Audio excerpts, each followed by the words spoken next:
Ready to go. Thank you, Anne. Good afternoon, colleagues, and welcome to our February Cabinet meeting. I'm pleased to welcome you all here today for what is going to be a very important Cabinet meeting for Newport City Council, because it's here today that we'll decide our budget, which we will then put forward to Council.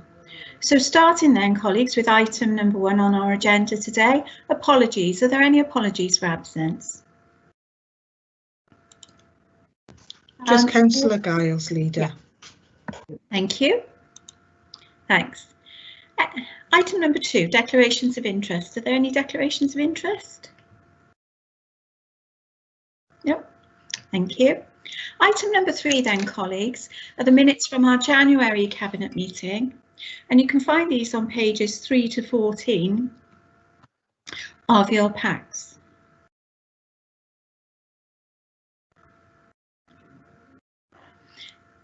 I hope that everybody's had an opportunity to read through the minutes. And would somebody like to propose these as a true record? So moved, Leader. Thank you. Thank you very much for that, colleagues. We move then to item 4 on our agenda, which is our capital strategy and treasury management strategy. And I'm sure you will have all had time to go through this in great detail. This information is on pages 15 to 70 of your report packs, and it's actually quite important in relation to the overall decisions that we'll be making today in terms of our Cabinet meeting. So the purpose of the report then is to present to our Cabinet the capital and treasury management strategies, and these reports have already been reviewed by our audit committee, and their comments and responses are those included in this report.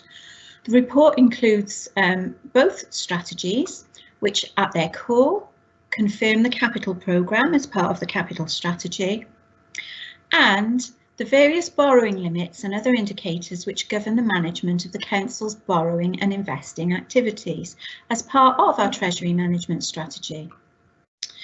Now, whilst we as a Cabinet make the decisions relating to what Cabinet projects and spend to make, it is actually the full Council that approves the borrowing limits that these are kept within.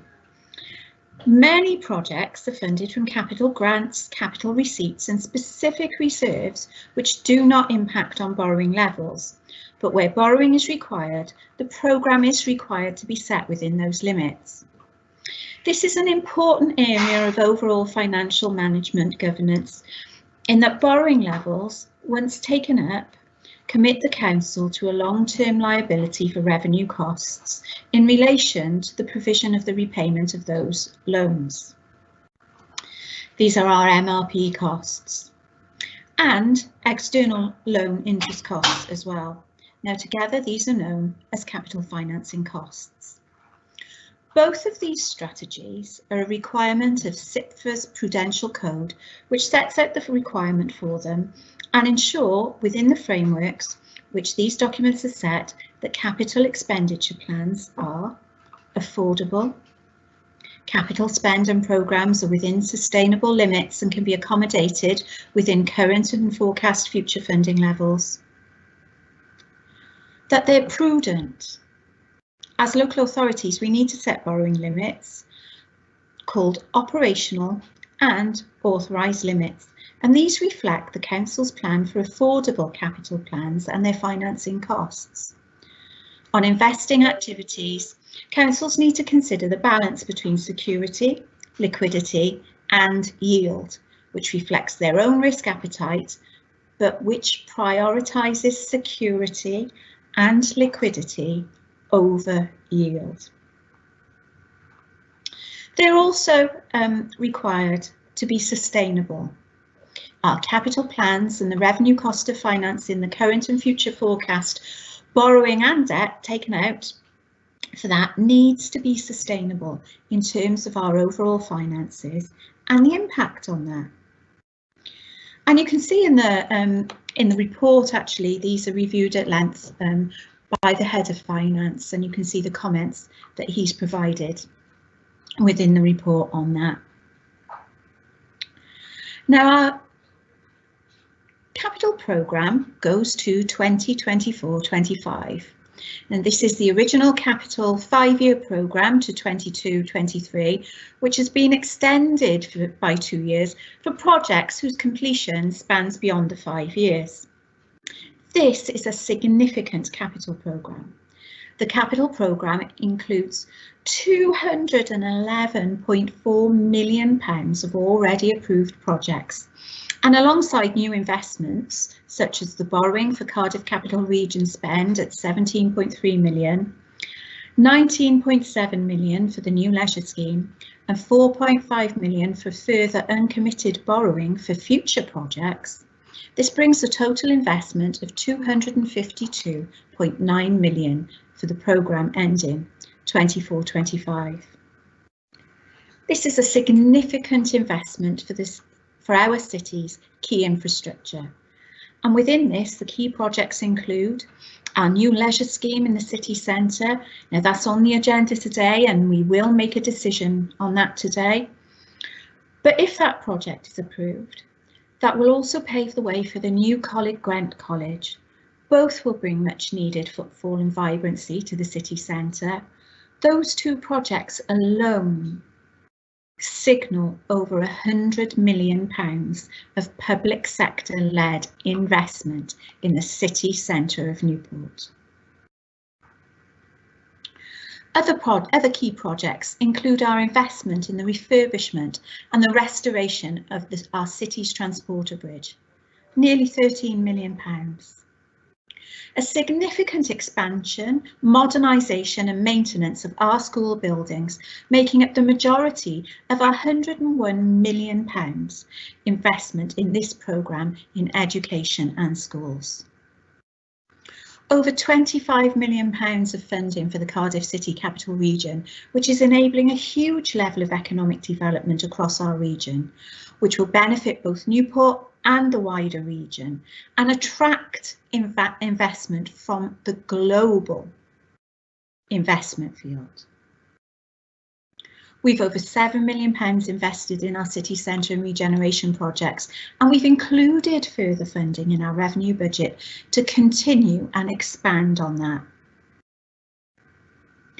As we build and we develop our responsible recovery here in Newport. Capital expenditure funded by debt increases the need to undertake external borrowing. And a further driver for the need to undertake external borrowing is the capacity to be internally borrowed, reducing as earmarked reserves are utilised, which in turn needs to be replaced with external borrowing. This is the case particularly for this council, which has a high level of internal borrowing. This is now reducing over the medium to long term.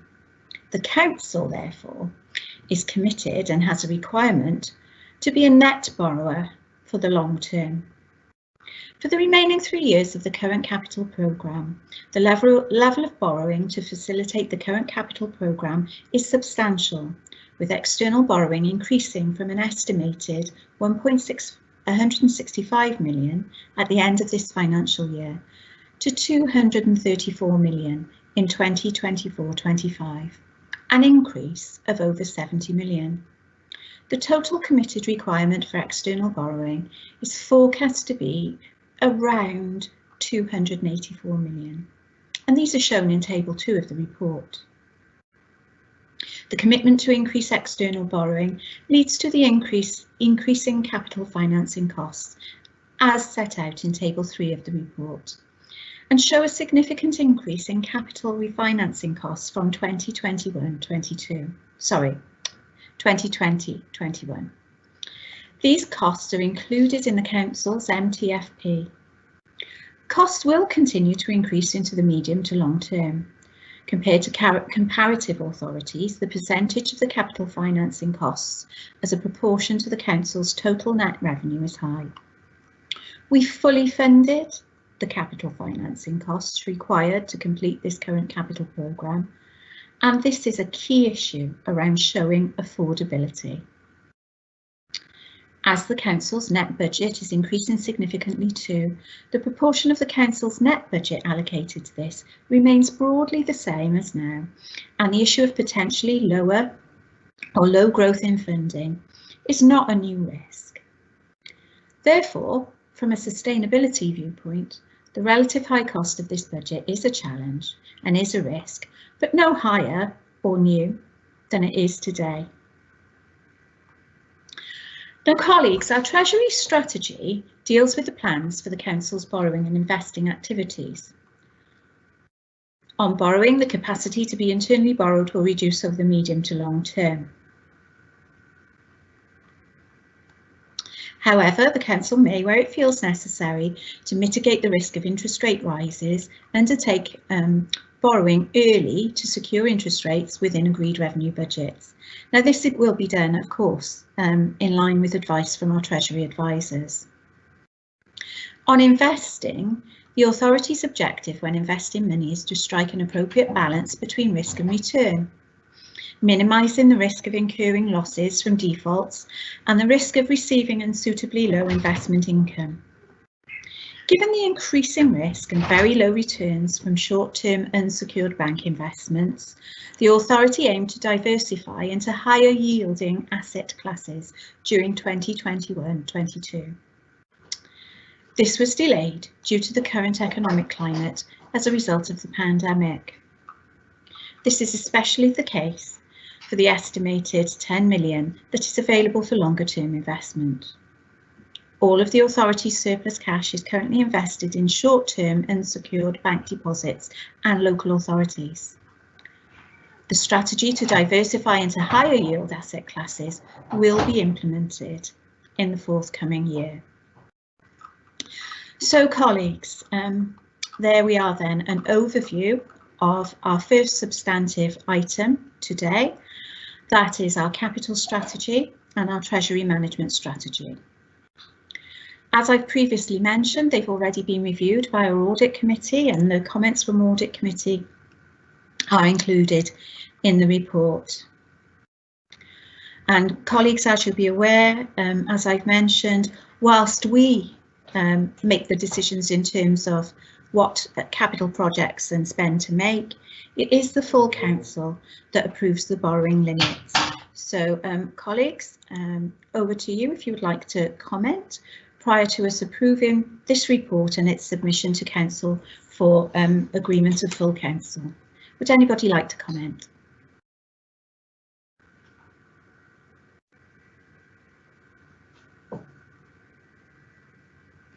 Councillor Rahman.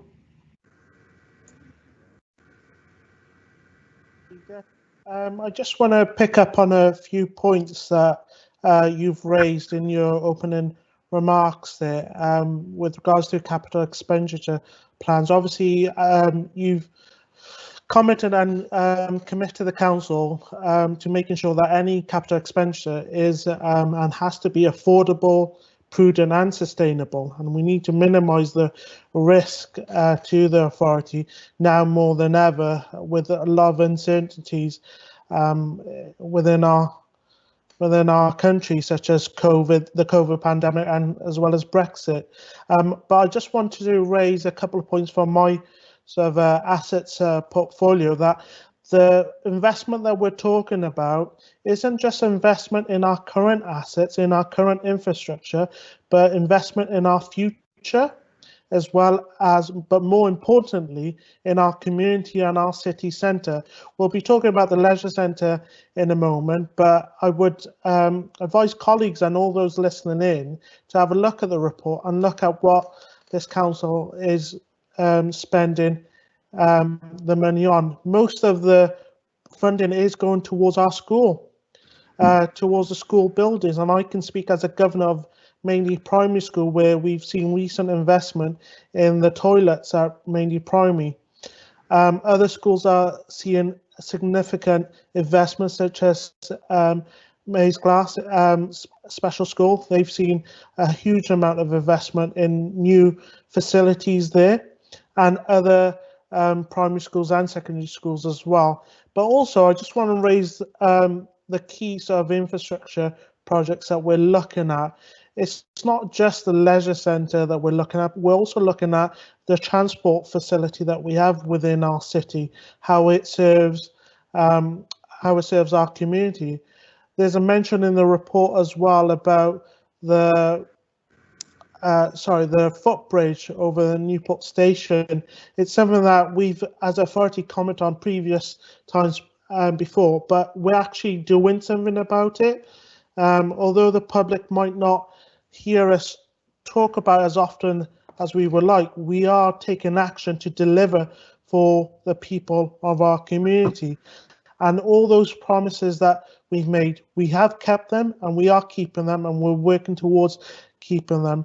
But I also want to highlight another point as well. As I mentioned, the investment in our current infrastructure, our commitment to reducing our carbon footprint as well. We've recently seen investment in the velodromes with its light system, hopefully making it more efficient. I'm sure my colleague Deborah Davis will speak on our plans for the future as well as we talk about reducing our carbon footprint. But I wanted to highlight with what I'm saying about our commitment to our city with this investment project, but also our commitment to becoming carbon neutral as well in the future, and making sure that all our assets and all our facilities serve our community, not just today, but also for the future. Thank you. Thank you very much, Councillor Rahman. Thank you for that. Councillor Truman. Yeah, thank you, Leader.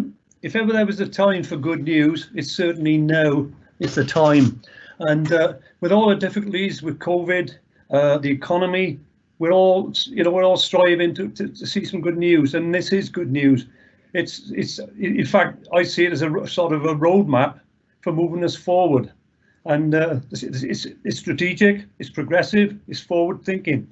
But if you look at the investment in this plan, for me, it covers everything that we can do. And as we discussed earlier on, you've discussed that we'll be talking about the transport bridge and the new leisure centre later on. So that is more good news. But as I say, there's a lot of hard work going into this, a real lot of hard work. And thanks to all the officers as well as colleagues involved in it, because I see it as a roadmap.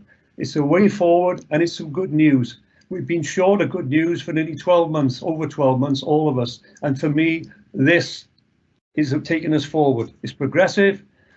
It's been looked at, it's been evaluated, and it'll take us forward. It's good news. Let's embrace it.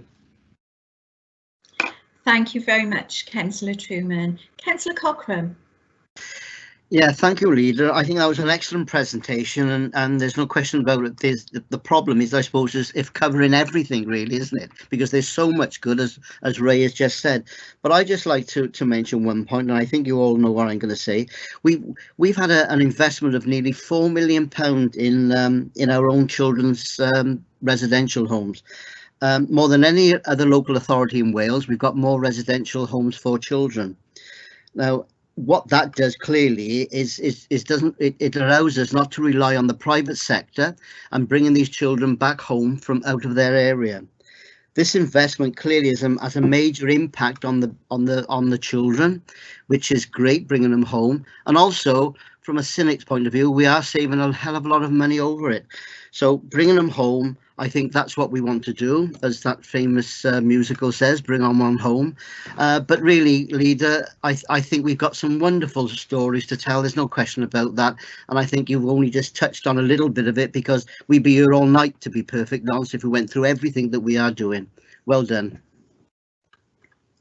Thank you very much for that, Councillor Cochrane. Would anyone else like to comment on the report? Yep. Then, colleagues, are you happy to approve the reports so that they can, on the strategy, so they can go forward to full council for approval? Happy with that. Thank you very much. Thank you, colleagues. We move on then to the next item on our agenda today, which is item number 5. And these are our budget and MTFP report final proposals. And there's quite a lot of detailed information that surrounds this, and you can see this on pages 71 to 220. of the reports that you have in front of you. What can I say, colleagues? This is one of our council's most significant reports, and we need to carefully consider it. It represents the culmination of around 6 months' hard work from agreeing the budget assumptions to form the basis of our planning. After the detailed budget proposals were agreed, there was a further period of refinement and development following the announcement of the Welsh Government's Revenue Support Grant. We've done this under very difficult conditions this year, working remotely with the significant uncertainty of developing budgets in the current challenging times. On this latter point, our council was notified of its revenue support grant very late in December, about 2 months later than we would usually be notified. And looking ahead, the prospect for public sector funding is still uncertain, given that the comprehensive spending review planned for 2020 was replaced with a one-year budget. We await further information from the UK Chancellor as to how he will deal with the UK growing debt and the impact of that on public sector funding.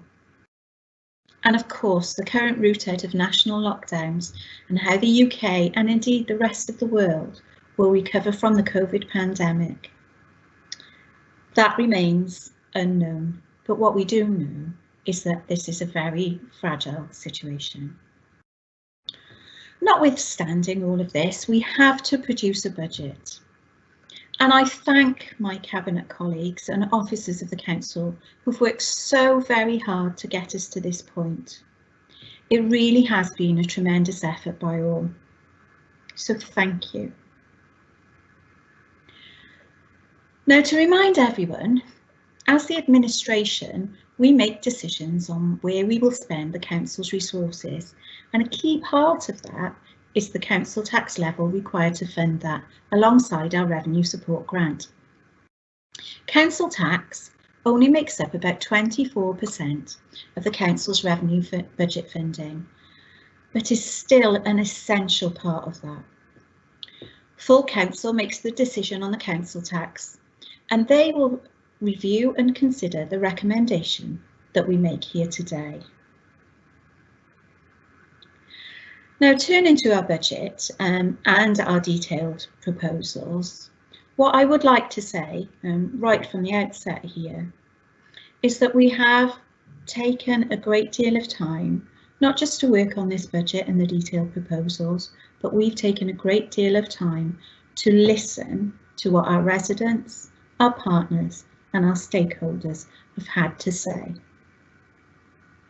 We've listened to what the people of Newport have had to say about our budget, and we are responding to that. And we're responding to that with a budget that is focused on responsible recovery here in Newport. In consideration of our funding, as we've all been pleased to note previously, our revenue support grant increased significantly by nearly £13 million. This is due in large part to a correction in the population estimates that drives a large part of the distribution of that grant to councils. We consulted on a 5% council tax increase, which added a further £3.2 million to potential funding for next year's budget. In total, funding in our draft budget increased by £15.9 million. In terms of our savings, we had included £2.7 million of new savings proposals for our draft budget.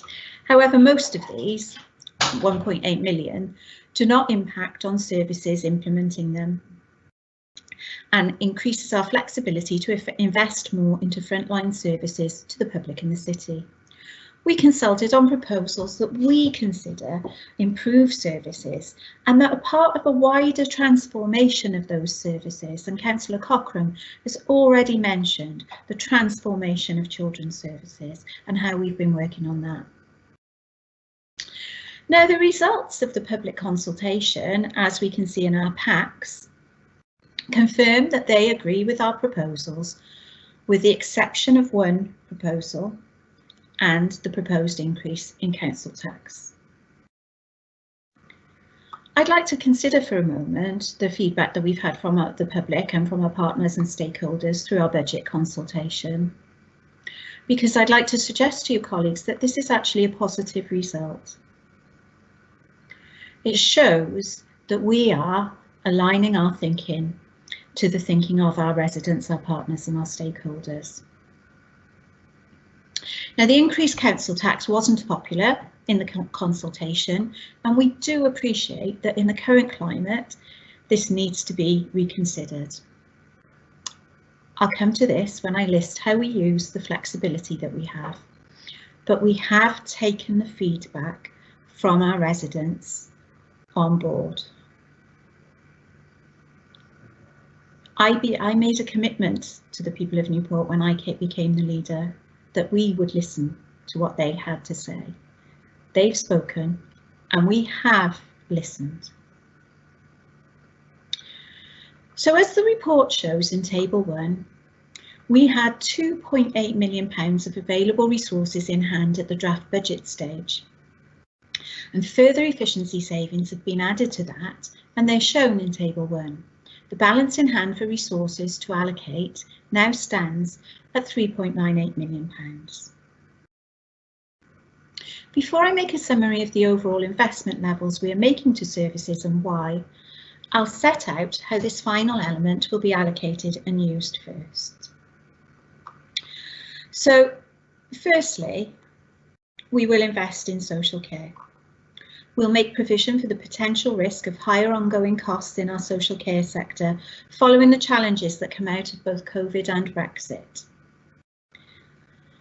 This, in sum, is around £828,000, and this is partly funded by the increase in our social care workforce grant. This will help in ensuring that budgets are robust. It will help mitigate the risks, and critically, it will ensure that we continue to fund the best care that we can for our residents. Again, in terms of social care, we want to stabilise and help recruitment into our adult mental health social care teams, which is a challenging area for both retention and recruitment. We shall be investing a further £40,000 into this, into what is a very challenging and increasingly important area of work. We also need to invest in our looked after childcare budgets and child protection budgets due to growing demand, and we'll be investing a further £116,000 in this. These are additional investments in our social care budgets and demonstrate our ongoing commitment to this area as it deals with continuing demand and challenges. Let me make it absolutely clear, looking after the most vulnerable members of our communities is a priority for this administration. Now we're going to invest almost £1 million in a number of other priority needs areas. These include capacity in our project management and business improvement team to support services with projects that will deliver organisational change. We're going to invest in capacity in our functions which take forward our aspiration on sustainable development. This will allow the Council to deliver on key projects, and that includes any emerging initiatives that come from the recommendations of the Burns Review. We'll invest in developing our workforce planning and capacity. This will include developing and implementing further traineeships, apprenticeships and similar training roles. We'll also make provision to develop and implement a plan and initiatives to further increase pride in our city and find ways to support local communities within it and connect our communities and wider city. Now, I know, colleagues, there's been a great deal of discussion around this, and we will invest in economic and city centre regeneration and support. The situation in our city centre, like most others, it remains challenging. We will make a 1.9 million provision in our budget to enable us to continue with key regeneration projects. This provision shows our commitment to the city centre and the positive outlook, example and leadership the City Council needs to make. This is part of a wider package of investment in supporting the city's future economic development and city centre regeneration, both in our capital programme that we've already discussed, and also in addition to what we've announced in our draft budget in January. I move on now, colleagues, when considering what we'll do with this further investment, to consider the feedback that we've had from our residents, partners and stakeholders. We received considerable feedback on the proposal to introduce charges for non-household waste. I'm very pleased to tell you, colleagues, that as you'll be aware, we have, as a Cabinet, discussed this at length. We've considered the advice and feedback from the public consultation, and we will not be introducing charges for non-household waste taken to the household waste recycling centre. There is a cost to that, of course, and that is £20,000. I move on then to the council tax.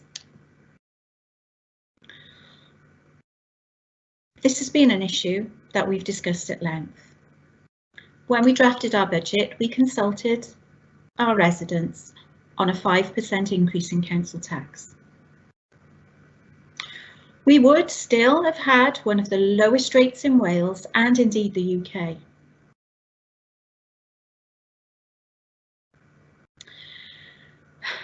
However, I've made it clear my intention to listen to our residents.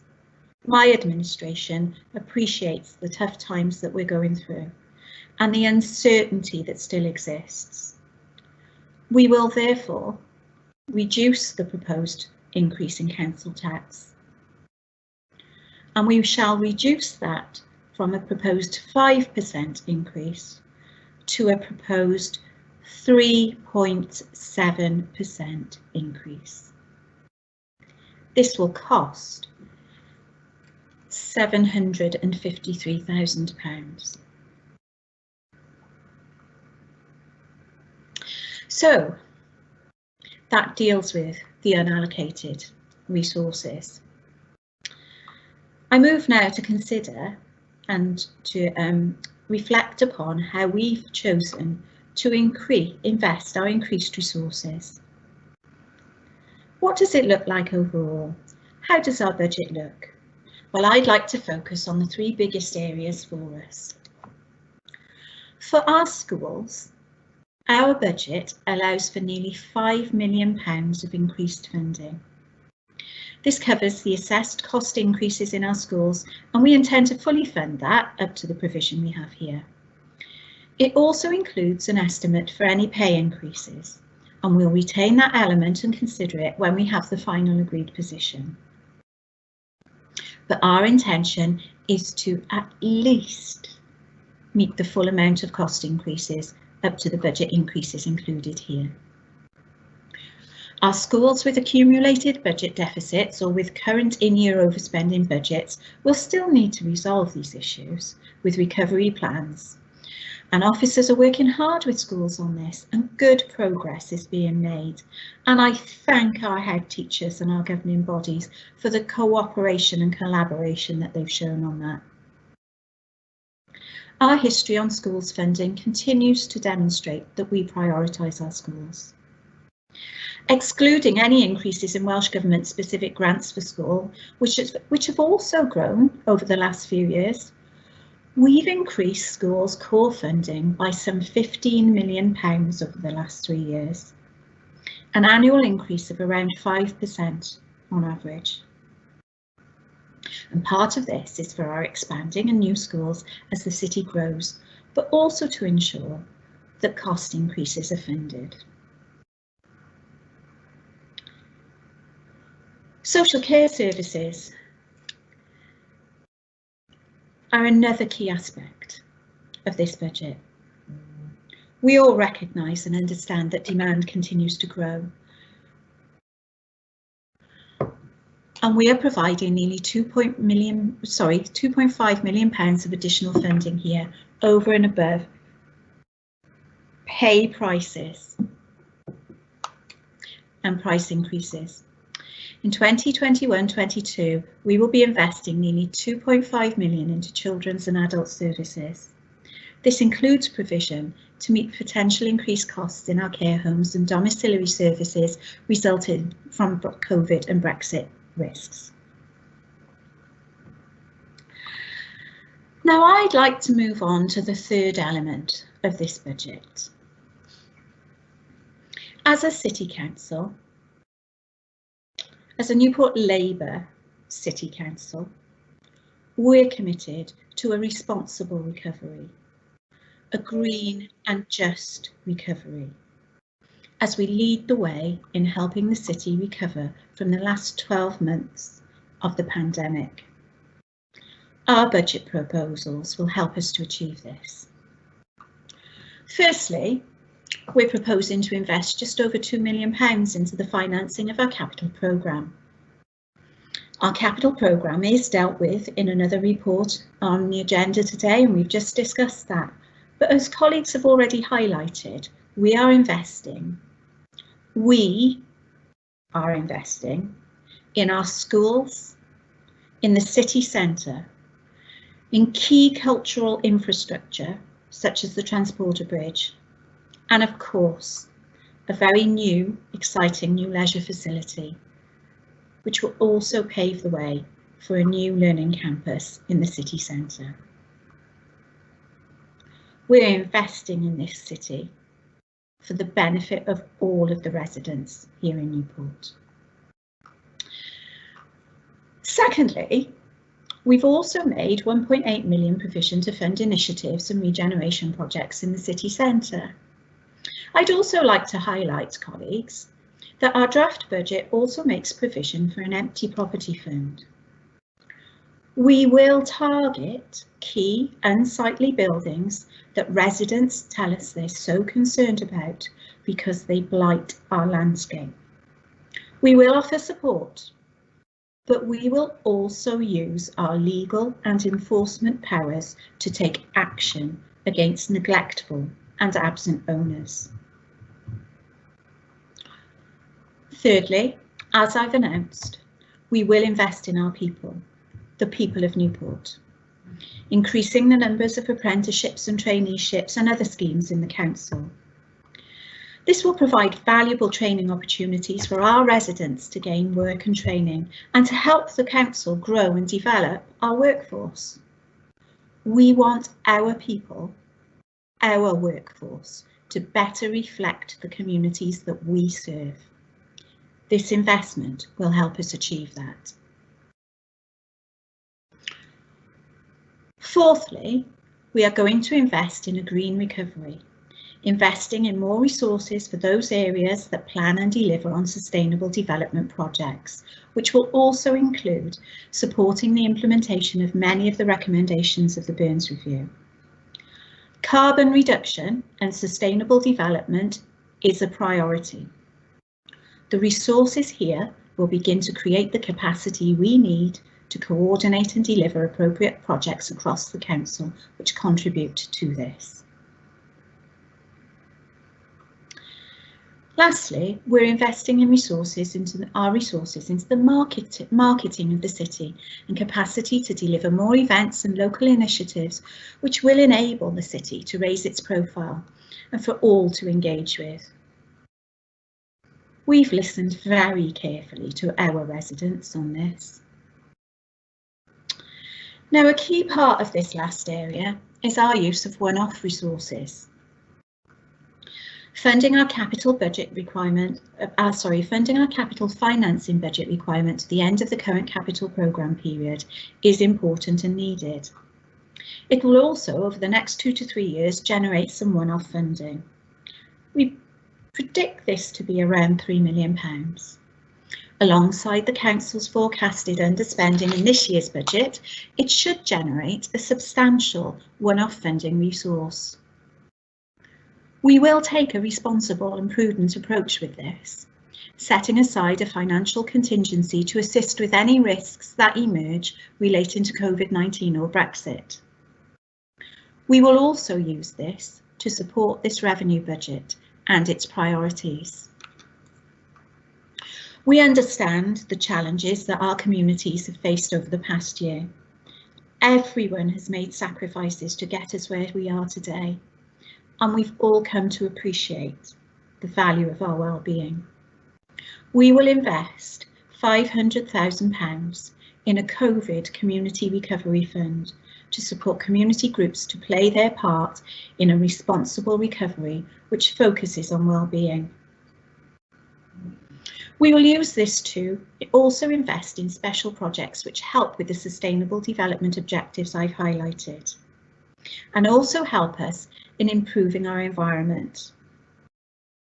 This will include clearing up eyesores which current budgets cannot fund, and improving our green spaces as these are more important than ever. We will invest in tackling fly tipping, working with residents, community groups, businesses and key partners such as Natural Resources Wales and Welsh Government to do this. Let me make this abundantly clear. We will support groups and we will support communities.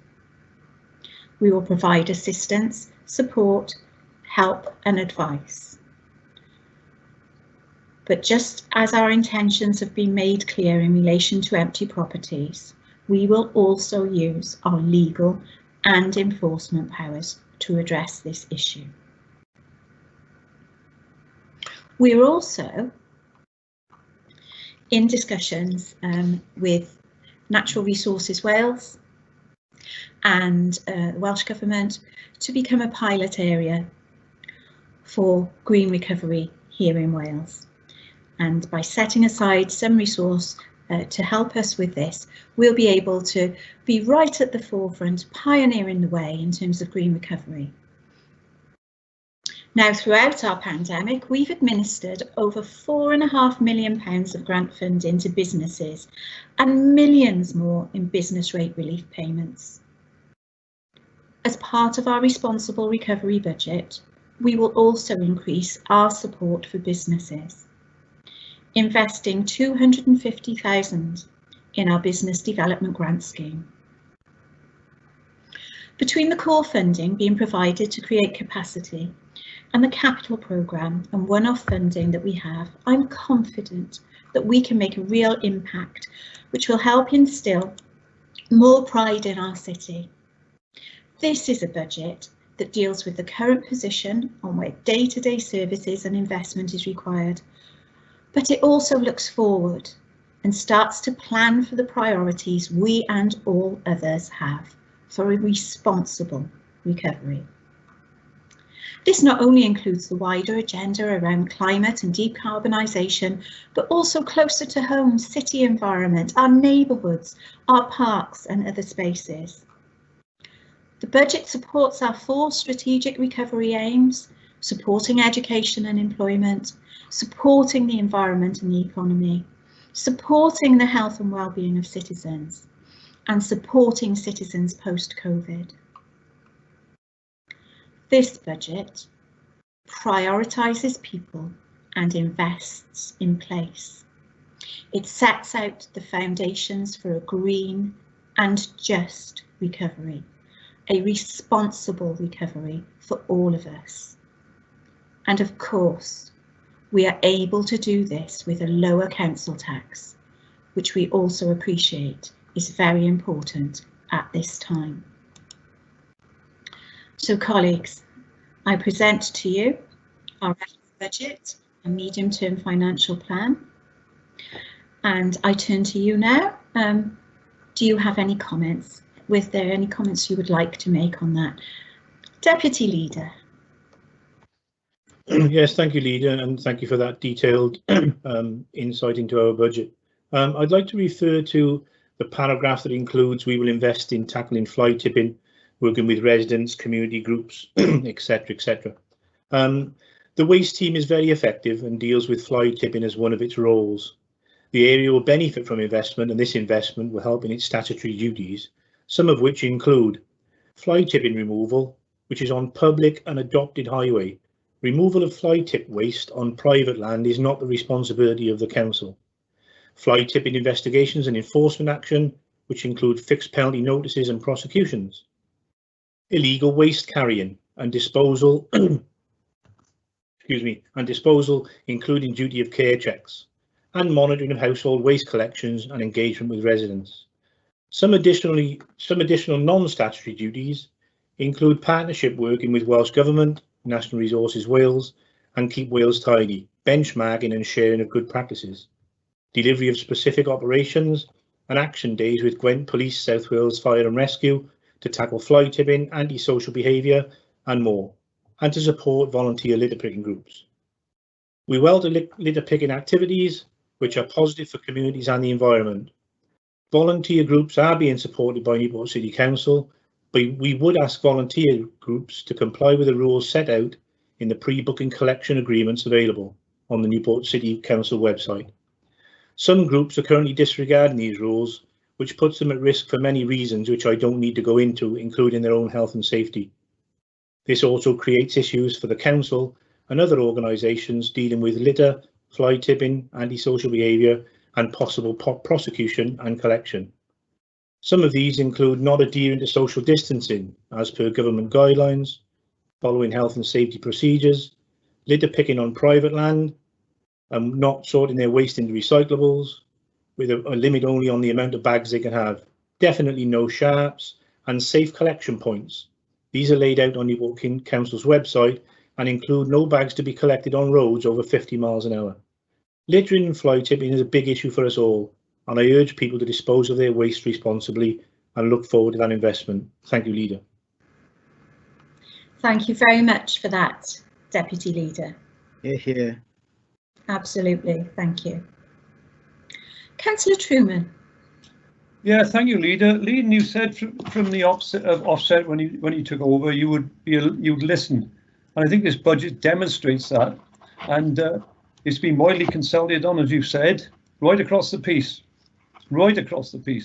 on very specific issues like council tax, and we've managed to reduce the council tax, which is really applaudable, because that's been very difficult. It wasn't easy, as we know, but we've listened to it. As you said, we've done that.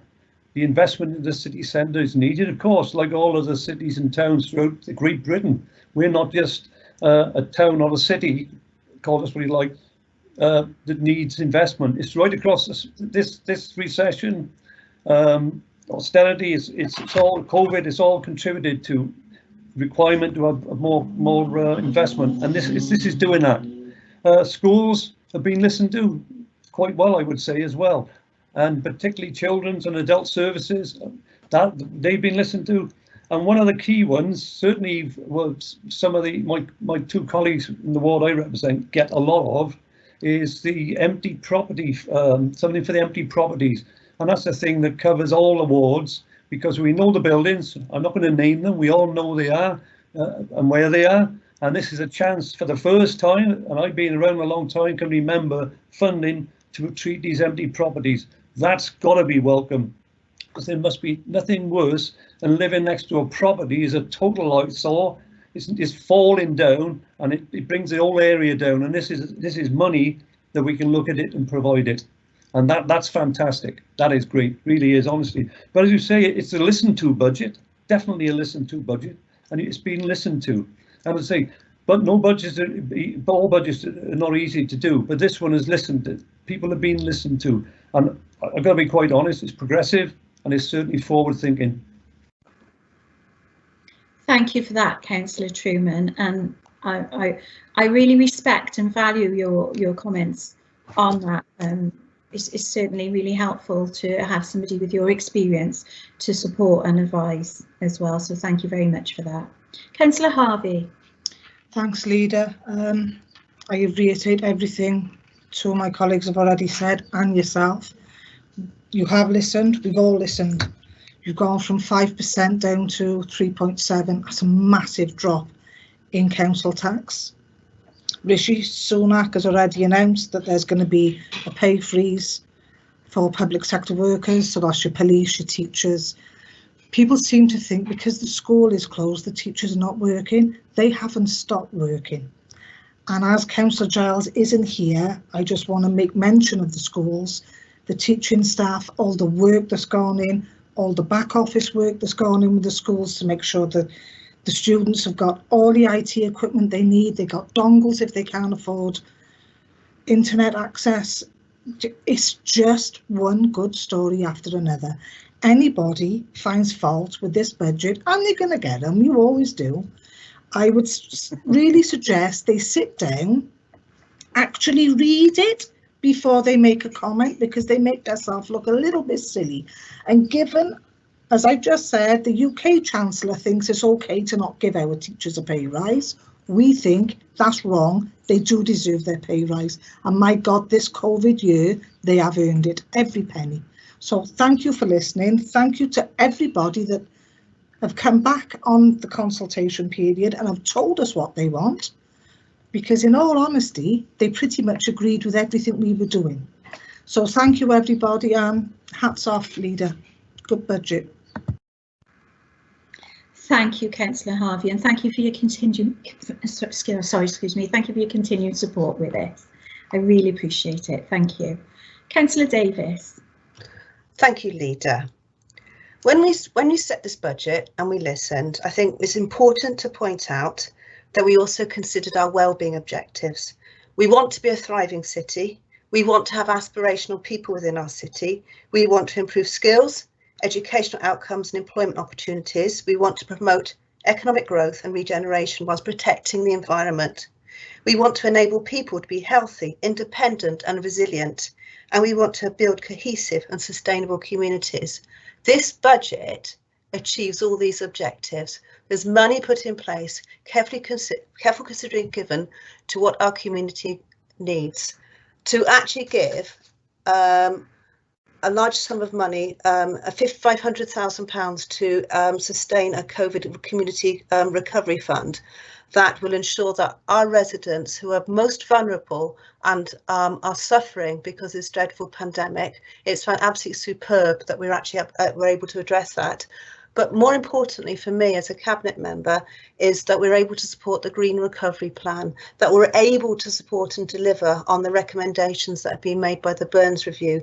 We have a collective duty by 2050 to be carbon neutral as a UK, and we have a duty as a city to do our part to achieve that. And we can only do that by investing in a green recovery plan. I welcome the strategic delivery and thoughts and plans that are going to go into this process, and it's this budget that will start us on that road to developing a city where we are actually properly addressing the climate emergency. Also within my portfolio, I think Councillor Truman has also raised the empty property funds, and I think for us strategically as a city, not only are we investing in our city to redevelop, but we are going to develop and invest in some of our outstanding, beautiful buildings that have been neglected for many years to come, and that will extend our city boundaries and give people pride in where they live. And so thank you, Leader. I think it's a superb budget, especially as the council tax will be at affordable limit for our residents to cope with. I think this budget, I think we can proudly recommend to our full council. Thank you, Leader. Thank you, Councillor Davis, and thank you for the support that you've given, but also thank you for rising to the challenge of the Sustainable Development Portfolio and my whole range of asks around that. So thank you very much for taking that work forward for us. Do appreciate it. Councillor Rahman. Thank you, Leader.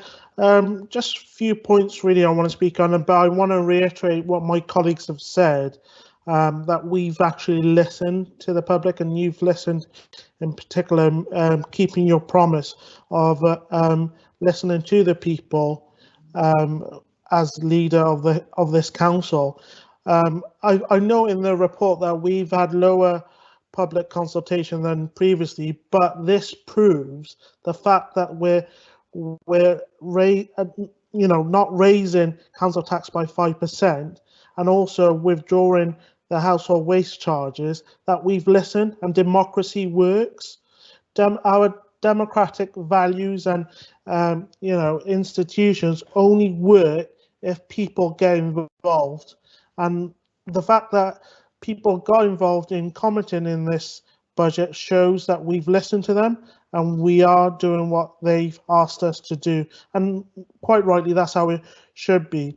But I also want to talk about some of the challenges that this council's face and will continue to face. I mean, we've seen a loss of income and additional costs due to the pandemic. But again, we've listened to the people and we're lowering the council tax rise. We're also reducing, the cuts that we're making as well. And also, I just want to point out the priorities that you've made as leader, but we're also making as a council to schools, the city centre, and also to our whole community in tackling fly tipping, but also tackling and taking action against absent and negligent landlords. As one of my colleagues said, we know the problem sort of buildings that we have. There's one particular one in my ward that is a blight on our city, and now we are ready with this budget to take action against those that are ignoring our city and not willing to see it prosper. I also just want to raise 2 points really quickly of how much this city has changed. It's been 10 years since the last census, and we've seen an increase in demographic expansion and growth of the city, unlike any other previous decade. Now, we've been saying for many years to the government how much Newport has grown population-wise, and they are finally listening because we've had a good settlement this year. But I want to encourage everyone as well to get involved in the census that's coming up on the 21st of March, because that will show the government exactly how many people in our city need our support. And with that in mind, I just want to raise the other point as well, that there is still help available for those most vulnerable in our community that struggle with council tax. That support is there for you, and we encourage you to use that support. Get in contact with the council. If you need that support, it's there. There's no shame in it. And I would encourage everyone to speak out and use that support when they need it. I want to end on just one last point, Leader, if I may, and that's in comparison to what the Conservatives are doing in England. In England, councils and communities are seeing an average rise of 6% in their council tax. And that's down to the Conservative government that they have. It's testament to this Labour administration and Labour government that we have in Cardiff that we're seeing a smaller rise of 3.7%, but with the addition of support there for those that need it, and still investing in our city centre and in our communities. And that's the budget that we can be proud of. Yes, there's a rise, but it's a small rise, but it means that we can invest in you, in our communities, and in the infrastructure that we have within our city centre. Thank you.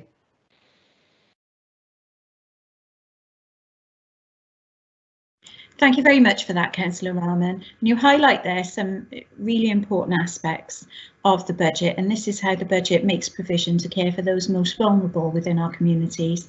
And also, you highlight, quite importantly, I would suggest, the difference between England and Wales at this time, and how it is in Wales with a Welsh Labour government and a Welsh Labour-led local authority here in Newport, listening to the people. Councillor Mayor. Thank you, Leader. An excellent presentation, as usual. I would echo Ray's concerns. I would look forward to us getting what we deserve from the Westminster government, but I don't anticipate it to happen sooner or much later, possibly. The council, we've been doing this since the last budget ended. That's every cabinet meeting we have started to look at how we're going to present the next. I mean, that's how challenging things are. It's things have fallen into place in a couple of areas this year, but we still need a huge amount of money to invest in the people of Newport. In the appendix, there is one of the consultation areas. Councillor Ramin mentioned that not a lot of people responded to the budget consultation. But if you look at how many people actually took part in the leisure complex debate, you can see that it wasn't because of any other reason than they must trust us with this budget, and that they could see that given the circumstances we've got, we've got nowhere to turn, and we are doing the very, very best that we can do with the money that we get. I met with the trade unions, the employers, and usually that is included in the appendix. But if you look at it, you'll find that there was more discussion actually about health and safety and other issues than there was about the budget, because they trust us. The employers know. And if you want to find out how well we're doing, the employers know because they are doing it. And if they are happy with it, it just shows what a good administration we've got under your leadership. That's all I'd like to say. And thank you very much. Thank you very much, Councillor Mayor, and thank you for your engagement, I know, with our workforce. That's an important aspect of the work that we do, and we really value, here in Newport, we value the views of our workforce and our trade union colleagues. We welcome their contributions, and we have taken them into account in determining our budget, and thank you for the work that you do around that. Did you want to come in, Paul? Obviously, when you go last, it's very hard, really, because everybody has said everything, and I can't disagree with anything they said. And really, of all this, Leader, in all fairness, hats off to you. I said you really covered it so well. But I'd like to go back to what Deb Harvey said. You are going to get the moaners and groaners. They always will be. I don't know what they're going to say on this, though. They're going to have to really dig deep. I can't see what they're going to be doing, and I wouldn't like to be in opposition at the moment, trying to come up with something different with this excellent budget that we've produced, spearheaded by yourself. There's no question about it. I've been here a long time, the same as Ray, and yes, there was monies from heaven years ago. We haven't got that anymore, but what we've achieved here is excellent, and I think and when we go back to what the reaction of the people, I think you've got to take it. If they were really so upset, they would have made their opposition to it, but they haven't, and so I think, but their silence in some respects, if we haven't had all the numbers, they're really pleased with what we've achieved. I'm sure this is an excellent budget, and it sets us well in for next year for the elections as well. Thank you for your comments there, Councillor Cochrane, and thank you again, as with Councillor Truman, thank you for the value of your experience. That is an important contribution to our decision-making process. It really is. So, colleagues, we've had an opportunity to discuss at length our budget and to share our plans here in our public meeting with the citizens of Newport. These are our proposals for the budget and our recommendations for the level of council tax. As I mentioned at the outset, it's been no easy feat getting to this point at all, and it's been particularly difficult to get here under these conditions. And I think when I reflect on that as leader, and I would like to thank you all for your kind comments today, but when I reflect on this as leader, I know this wouldn't have been possible without the support of the deputy leader and Deputy Leader I thank you for the time that you have spent with me and with officers going through this information, refining these proposals and helping me to take these back to our Cabinet colleagues. I really thank you for your continued support and your sage guidance and advice. Pleasure, Leader, a pleasure. All of us as a Cabinet, I think, really owe a debt of gratitude to our heads of service. I cannot imagine how it's been for our heads of service this year, dealing with our pandemic response, with the ongoing requirements of that, and having to focus on preparing sustainable budgets to go forward. I really cannot imagine the challenge that has presented. And absolutely, we take our hats off to you all. Thank you for guiding us to this point, and thank you for the work that you've put into this. The finance team, I must say, have been outstanding, and I thank you. I have to thank you for the time that you've taken to really go through even the finest points of this budget, and also how you've helped us to shape our aspirations for the City of Newport and for our people into realistic proposals that can be implemented. So thank you for helping us take that and shape that. And none of this would have been possible without the refreshing and committed approach of our new Chief Executive, who's taken a different approach to this and has taken the time to really work with us on this. And this is the outcome.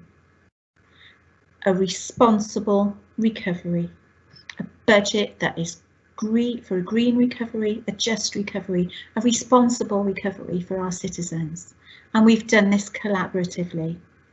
This is a budget that has been developed, it's been co-produced by officers and by the Cabinet here in Newport. And we brought it to a point where we are confident that we can recommend this to our colleagues of full council. So thank you all for your contributions to this process. Now, the report itself has a number of recommendations. In fact, it's got 9 recommendations. The recommendations 1 to 5 are on the budget proposals and medium-term projections. And there's some further recommendations there in 6 and 7 on our overall revenue budget and the resulting council tax. And then there are recommendations 8 and 9. Now, I won't go through all of those recommendations individually, but are colleagues content to agree the recommendations of the report? Thank you very much. So there's unanimous support for the budget, and that will go forward to our next full council. Once again, colleagues, thank you all for your support with that. We move then to the next item on our agenda, and this is a positive agenda for the people of Newport this evening, because item number 6 is the proposed leisure and wellbeing facility, and you can find the report on this on pages 225 to 260 of your packs today. In December, you will recall that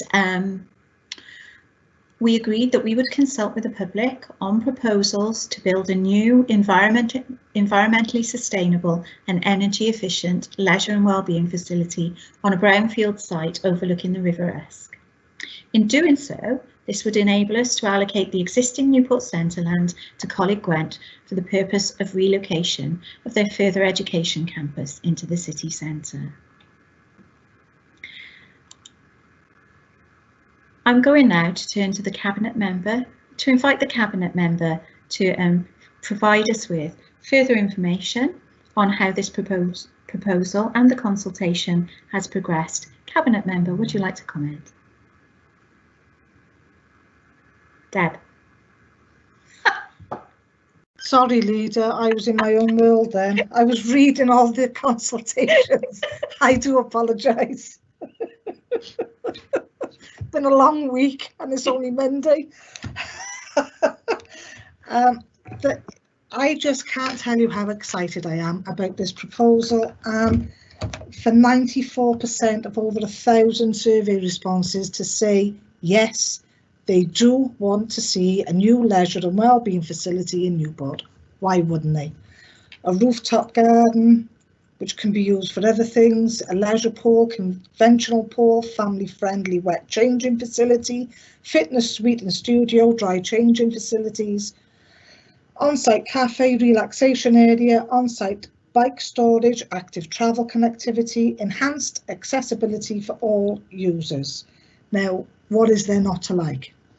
It is a bold thing that we're doing. It's fantastic. And I can't explain how excited I am. I just want to see the old one gone and the new one put up. It just can't come quick enough. Newport Live obviously are going to be running it.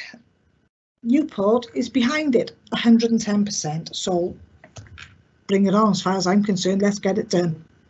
Brilliant news. Thank you for that, Councillor Harvey, and I apologise for catching you by surprise there while you were looking at the feedback from the consultation. But I think I did want to ask you as Cabinet Member to speak on that, because I know that and there is another item actually coming up, which I'll tell you now that I'd like to ask you to speak on as well. So, yes, that's fine. I'm ready to go on that one. But what I'd really like to highlight, you know, not just here for colleagues today, but also for the benefit of any of our citizens that may be tuning in to watch this, is the amount of work that goes into getting a project to this point. Yeah. And I do recall that first meeting, oh my goodness me, it must be 18 months ago, if not longer, where we started to think about what our aspirations could be for culture for the city. You told us about your portfolio, your aspirations, and now we're here today and we've got two projects that are taking forward some of those aspirations for the people of Newport. So I did want you to be the first person to speak on this, and I wanted to thank you personally for the work that you've put into this. So thank you. Thank you, Leader. It's just phenomenal. I just cannot wait for it. Get the shovel in the ground and get going. It's absolutely brilliant news. Excellent, thank you. Councillor Mayor. Yes, thank you, Leader, and thank you, Deb. I mean, Councillor Harvey, for all the work that you've put into this. Because I'm so excited. I mean, I was, and my children were raised in Newport Leisure Centre. All the bands and stuff that we've seen there as well. It's been a part of our lives. And it was really, really almost shocking when we discovered that there was so much structural damage that would really put an end to it. And I wasn't sure. I thought we would probably have to go out of the city centre, which would have been a catastrophe, I think. And I know you agreed, Leader, with that. And somehow you managed to move this to a situation where we are going to have probably one of the best riverside leisure facilities in Wales, if not the UK. I'm really, really excited about it, and so are the public, because they weren't interested much in the budget, but they certainly were interested in this. 95% of thought it was a great idea. 85% thought it was a great idea to have the Coleg Gwent in, which would form what has been on the plans for a long time, our knowledge quarter. I think that will be our contribution to the city centre. Unfortunately, we don't own the city centre, and all we can do is encourage and buy up properties when money becomes available to try to help that to start. But this leisure facility is just, well, it's the best news for me for a long, long time. So I'm so excited about it. So thank you all. Thank you for that, Councillor Mayor. Thank you very much. It really is, isn't it, a positive development for the people of Newport. Councillor Davis. Thank you, Lita. I think the level of response from members of residents to this proposal has been absolutely outstanding. Consultation and listening to the voices of residents in Newport is integral to what we do. So the response is phenomenal, and to see that people actually engaged in and want this leisure centre and can see the plans as something that's going to be exciting and bold. And it's particularly pertinent to me, and I'm so pleased, I'm so excited the proposed development it's intended that it'll be environmentally friendly, and we will create an accessible and health and wellbeing facility, and the plans put forward are for an energy efficient building that will contribute towards the council's commitment to reducing our carbon footprint. It is brilliant. There's going to be use of green walls and roofs in order to maximise environmental benefits, and this is going to be right at the heart of our city centre. And again, I mentioned our wellbeing objectives earlier on when we were talking about the budget. Equally, we go a long way to achieving those as well, in that we're looking to achieve a healthy, independent and resilient community, and we will also ultimately be expanding our knowledge quarter, which will improve our skills and knowledge base. And it's absolutely superb that we're going to achieve these things that we set out in 2017 to do. It's brilliant, and I'm so pleased to be part of this project. It's fantastic. Thank you, Lita. Thank you. Thank you, Councillor Davis, and of course you highlight a really important point there. This is a project for the well-being of all of our citizens, and that forms part of our responsible recovery. So thank you for that. Councillor Truman. Yeah, thank you, Lita. This is fantastic news, and it'd be very welcomed in Newport amongst its citizens, sports people and non-sports people, because as you say, I remember the setting up of the original pool, and at that time it was, it was the thing. It was the thing for the time, and of course time moves on. Money's got tighter, and maintenance things and things break down and all the rest of it. And that's what actually happened. But this is also a unique opportunity to relocate College Gwent into the city centre. For me, further education and higher education should be together, because it's a marvellous fit, I think, and I think it's great. And also having 2,000 students into the city centre, think of the footfall there, and where they're going to be spending a lot of their money. Well, in the shops in Newport, it's obvious, isn't it? Because they're going to be there for most of the day, and they want to walk outside and and spend money in shops, cafes, and all the rest of it. So that is a fantastic opportunity. This investment at this time to be put in that city centre. That is fantastic. Jobs will come from it, not only structural jobs. Once they're building it, it'll also be jobs for other people in sort of industries associated with education establishments. So that's got to be welcome. It's good news. As I say, why can't we have the best facilities? And I think this will be the best facility, whichever model is finally chosen out of the two. And as I say, to see the response to the consultation when so many respondents responded to the leisure centre and how they wanted it. And it will be well used, I'm sure it will. It'll be a fun pool as well as other facilities attached to that. And I know a lot of people have used it over the years, and I know a lot of people now, and they've spoken to me and said, we've got to have that facility in the city centre. And as I say, perfect location, it's in the city centre, it's bringing in all our footfall, all our investment. Let's embrace it with open arms, and it is a fantastic opportunity that we must take. Thank you, Leader. Thank you, Councillor Truman, and completely agree with you there. Deputy Leader. Yes, thank you, Leader. And most of what I've got to say has been said already, but that's not going to stop me saying it. I think the 2 points that you've mentioned, Leader, regarding responsible recovery and well-being are probably the 2 most important things that we need to consider with this. I'm very impressed with the amount of responses that we received, and the 13 of those which are submitted in Welsh. There's another goal, if you like. The Welsh is creeping up within the city, and that's good to hear. But 94% of those people indicated they wanted to see a new leisure facility in Newport. That's very, very important. The site where it is very important. And the real buzz about the percentages that have been used in this survey result it just proves that we are doing something right and we are leading this city in the right way. Thank you very much. Thank you very much for your comments, Deputy Leader. Councillor Rahman. Thank you, Leader. I just want to echo what my colleagues have said. We've clearly had widespread support for this project, and it's testament not only to the Cabinet member but also to officers as well that we managed to do it at a time where the whole country is struggling. This will be a modern facility fit for its 21st century use, and it will serve our community for a very long time.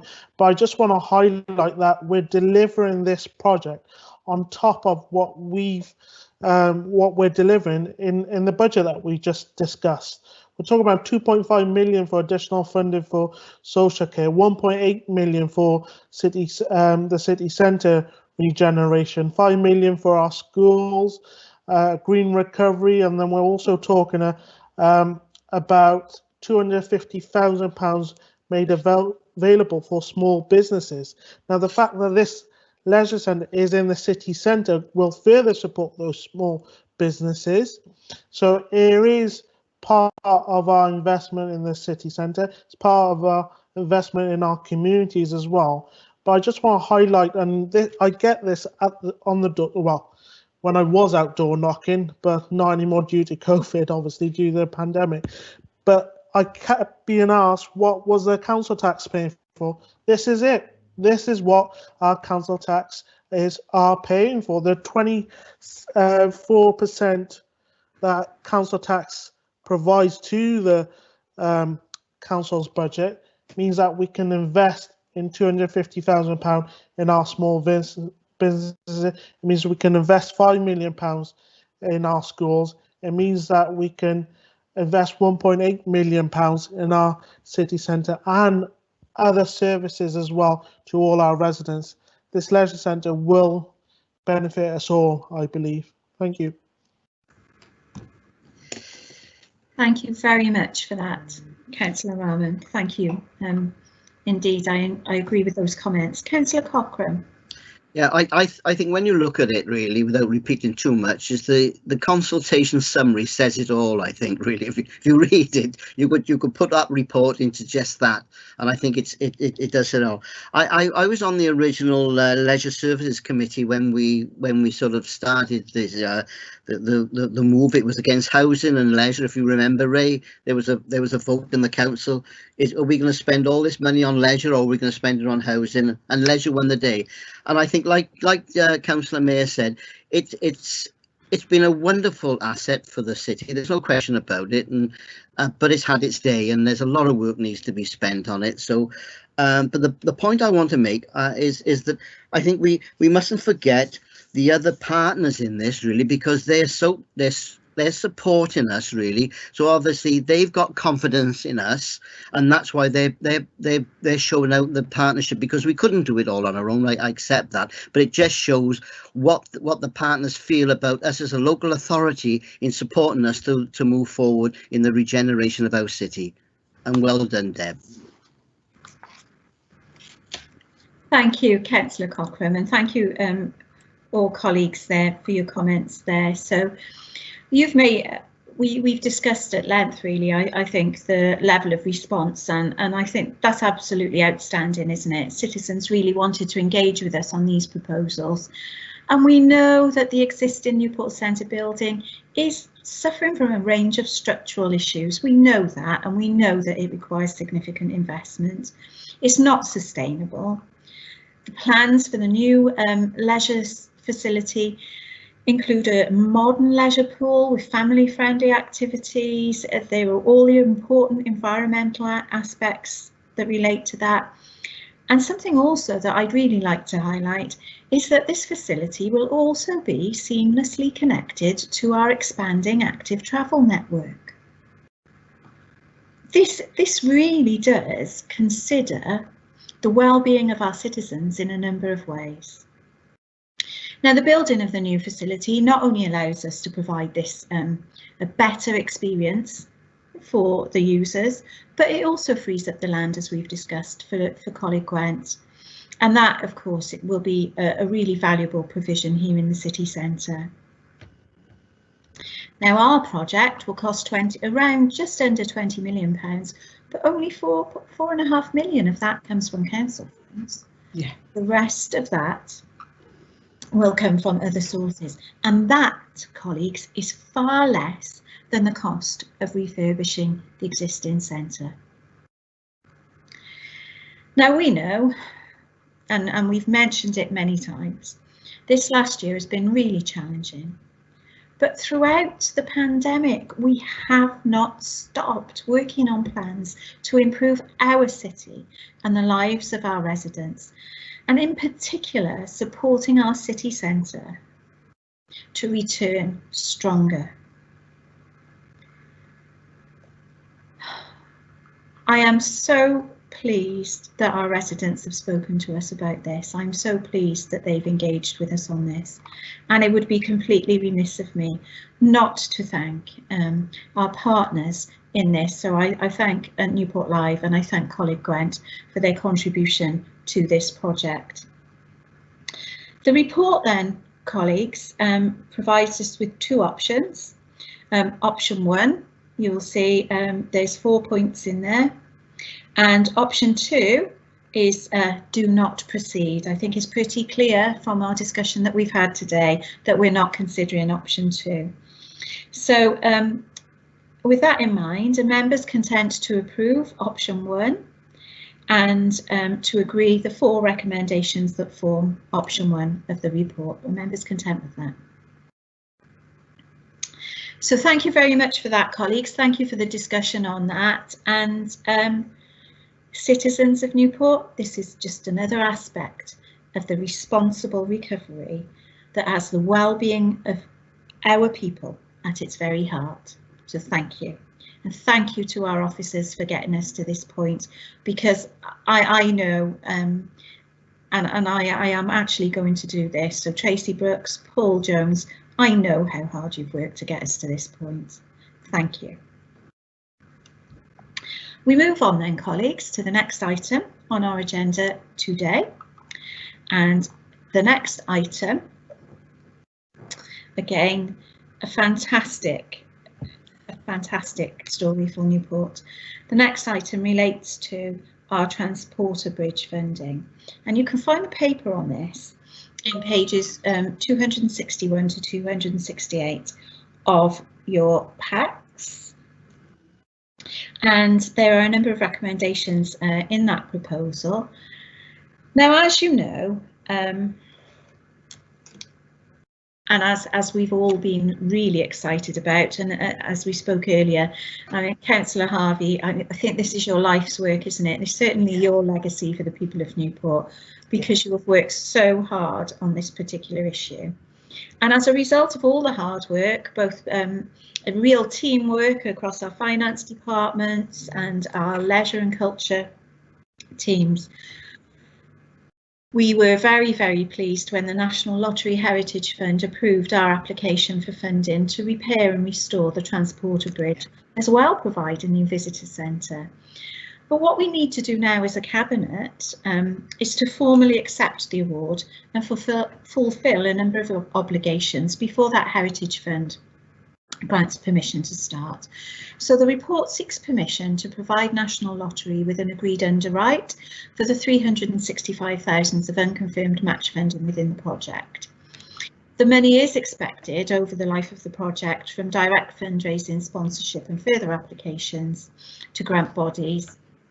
However, it should be really emphasised here, I think, that the maximum exposure to the council is only £365,000 and will only be required if we are not successful in raising any more money. So I don't think I'll go on there, because I think there's one person that needs to take the floor on this particular issue. So Councillor Harvey, would you like to come in? Thank you, Leader, and thank you for your kind words. It has been a mammoth task. It's taken around a little over 4 years to get where we are today. And as you know, because I have been brainwashing everybody and nagging and whining and going on and on and on. But this is absolutely fantastic. It's a phenomenal application that's been granted to us for Newport and for everybody in Newport. That still runs with the same motor as when it was built. Now you go all the way back, all those years ago, over 100 years. My father used to say they don't make things like they used to. Well, yeah, no, they don't, do they? Who would have thought? I know it's had repairs, but that motor is over 100-year-old. It's still there. It's still running that machine. The transporter bridge holds so much. I'm home for everybody. Both my boys work away. When they come home to visit, they see that in the skyline and it's, oh, yes, we're home, we're back. And that's how people feel about it. That's not just my own, that's right across the board. We have worked, literally, I gotta say thank you to Mike Lewis, as much as he'll probably want to kill me. Mike is like a walking, talking almanac of everything transporter bridge. He'll tell you where every rivet comes from, every screw, nut, bolt. What he doesn't know, or what he's forgotten, to be perfectly honest, is not worth knowing, because without him and his constant beavering away in the background, along with Paul Jones, along with Bev Owen, I just don't know where we would have been. There are others in the team, which I am sorry I haven't mentioned by name. They're the only ones I deal with. And I'd be perfectly honest with you, I believe, honestly, without Mike agreeing to extend his retirement by 3 years, which he should have retired 3 years ago, Mike, I am sorry, but it is worth it when you see what we've achieved. The bridge is going ahead, the visitor centre's going ahead.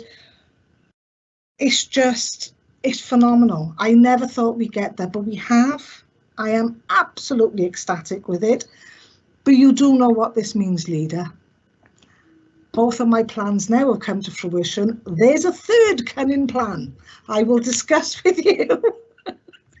Once we get out of cabinet, I have a really cunning plan just to finish it all off nicely, all in the same place. So thank you for your kind words. Thank you guys in the background for all the work you've done. I know I'm sat here taking centre stage, but without you lot behind me and behind us as a cabinet, we couldn't have got it over the line. I will never, ever be able to thank you enough for what you've done. Thank you. Thank you very much, Councillor Harvey. Thank you for that. Councillor Mayor. Thank you, Leader, and thank you, Debbie. Sorry, Councillor Harvey. It's so good to see you so happy about this. Sometime in the past, I mean in the 50s, certainly, the Newport Council did not value the transporter bridge. If you look at the Hans Freibusch mural in the Civic Centre, you will not find that transporter bridge. I still can't get my head around that, because the people of Newport, it's part of there, and yet the council, for some reason at that time, they weren't interested in it, and it's been a hard fight just to keep it on the agenda. 2 years ago, they found the original plans for the transporter bridge in a room, right? Because I'm on Gwent Archives, one of my officers says, would you like to have a look at this room where there's a storage of archives? It's been dumped there, which is what happens in all council, I guess. And I said to Councillor Harvey, would you like to come and have a look at this room, okay, where they found the transporter maps? So, well, she was like a kid in a sweet shop, really, because she was wandering around looking and say, oh, look at, and she actually found some more plans for the transporter bridge. So they didn't have them all, and she was, well, the look on her face was just wonderful, and I could see that, because she's a working class girl from Newport. She's tough as nails, as we all know. But honestly, to see her today, it's great. I just love this project, and it's going to be wonderful, because for me also, it's not just the transporter bridge, which is sort of isolated down there. It's the connection between that and the city that's developing. The walkway is already there, but you know that I can see in future a lot of some of the industrial buildings and things will start to disappear, and this will be much more leisure and things which are more fun. So yeah, no, this is the start of a really big project, and thank you, Leader. Thank you, Councillor Hart. Thank you for your comments, Councillor Mayor. They're most welcome. Deputy Leader. Yes, thank you, Leader. I very much echo what Councillor Mayor had to say. I was fortunate enough to be Deputy Mayor in 2005, and the then Mayor, Councillor Critchley, gave me a little job to actually zip slide off the top of that transporter bridge. I'd never climbed it before, and I was going to climb it and jump off it, which I did, although I had to remove the chains of office before I went up there, because they look after them more so than they do the person. But beside that, many thanks to all officers that have been involved with this, for this iconic bridge that will stand for many, many more 100 years to come. But I suppose not to eke on it, and it's a thank you Deb Day. And I'm fortunate enough to have an office next to Councillor Harvey in the Civic Centre, and I've listened to some of the conversations that have come through the wall regarding this. But all I wanted to say and put on record is thanks, Deb, for your enthusiasm over this, and it's your doing that has brought this to fruition, with everything else and with the support of officers. But you have driven this. Well done. Keep up the good work. Thank you very much. Thank you very much, Deputy Leader. Councillor Cochrane. Yeah, when Councillor Harvey said she had a cunning plan, I thought she was going to go into Blackadder then for a short period of time. I unlike a lot of people, I don't go abroad, but I go to West Wales a lot. And the one thing I know when I'm coming back from Cardiff, especially at night, is seeing in the lights of the transporter bridge. You like you said earlier on, Councillor Harvey, you know you're coming home when you see that in the skyline there. It's absolutely superb. And just on another point is that when I was working, I took the homeless up on top, and we walked across the top, and we went back down the other side. And you talking about that engine, in the engine house there's a big wooden box there with a second engine waiting. They bought two engines, well, what they were telling me, I hope I'm right in saying this, they had two engines because they didn't think the one would last, so they bought two at the same time. One that's still there now, and the other one is still in the box waiting to come out, ready to be replaced if ever it's needed. And that's the type of engineering there was, and it's something we can't lose. There's no question about it. And I think it's great that we've had this support from the heritage, and well done for everybody, officers led by you as well, Deb. Well done. Thank you very much for that. Councillor Truman. Yeah, thank you, Leader. Obviously pleased to make some comments on this, but as a Newportonian myself, I think it's reasonable to say that the transporter bridge is in Newportonians' DNA, without a doubt, because as Paul just said, wherever you go, you know, I've been abroad and spoke to people, and you know, they got to know them, and they said when they knew the transporter bridge. You know, it's not only an iconic structure, but it's also a fantastic piece of engineering, particularly for that time, But everyone loves the transporter bridge in Newport. It's the great untouchable. People don't want anybody, they wanted to see work repaired and working again. This allows us the opportunity to do that. It's a real good news story, as we've had other good news stories this morning, I think. I don't think the press will pick it up much, because they don't want good news, they only want bad news, don't they? We know that for a fact. But this is good news. And I speak as a Newportonian who's seen that all my life. I hope to see it working and repaired for many, many more years. That belongs to Newport, and we want to see it working and restored. Here is the opportunity. Let's get it repaired, restored, and let people use it. Debbie, a massive thank to you as my colleague. I'm the second door down from you, and I've heard you in there many a time and discussing this particular project. It's like a baby, to be honest. It certainly is, and it has been and will continue to be. So big thanks, and also the leader and also the officers. This sort of thing don't happen overnight. There's a lot of work, and the Welsh Assembly's got to have a thank you for this as well, because they put a lot into it as well. So thank everybody.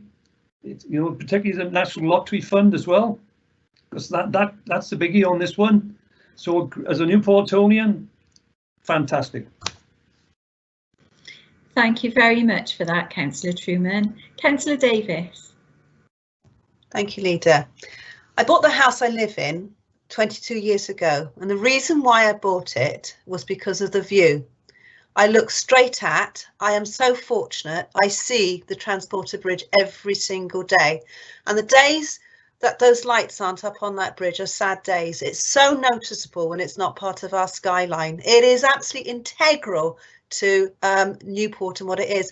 And I love it so much, actually right above me is one of the original architect's drawings framed, and it's above me up on the wall because it means that much to me, because it says Newport. Underneath that, I have to admit, is a Join Labour Party poster, but the important part of my wall is the poster of the Transporter Bridge, and I absolutely love it. I'm so pleased that we found the money, that Deb Harvey has worked hard with Mike Lewis and other officers to find that money to ensure that we've got something to leave for the future generations to enjoy. It's going to be a destination point for people to visit as they come into Wales, and it's going to be something that future Newportonians will continue to be proud of. It will not rust, it will not disintegrate, it will continue to be there as part of our landscape. So thank you, Debbie, and thank you to the officers involved. I think it's absolutely brilliant. Thank you. Thanks. Thank you, Councillor Davis. Councillor Rahman. Thank you, Leader. I just want to add on my thanks as well to the cabinet members as well as officers that have done this. I remember I've been up walking across the Transport Bridge, haven't jumped off it like the Deputy Leader, but it was scary enough walking across it, especially when the gondola went past below.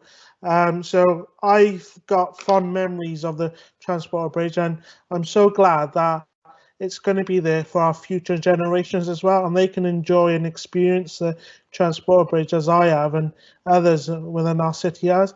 It's one of those things you grow up with, you see in the background, and you don't sort of notice or you ignore it. It wasn't until about maybe 5 years or 10 years ago I went on the Transport Bridge. At that time it was around about £5 for the whole day we spent on this. So, you know, it's so cheap. I can't imagine why nobody would want to go on the Transport Bridge, but the plans for it look absolutely amazing. The visitor centre, I'll be there when it opens up. I know for sure my family will go down there. They've all been in odd occasions, but it'll be nice to see it all done up and working as it did when it first opened. Thank you very much, Councillor Rahman. Thank you for your comments there. Now I can see that Councillor Mayer's got his hand back up. Would you like to come back in? Yeah, sorry, something I missed that I wanted to say, and that was that it's not just Newportonians who love this Transport Bridge. My brother took me over the top of it when I was 9 years of age, and that's some time ago.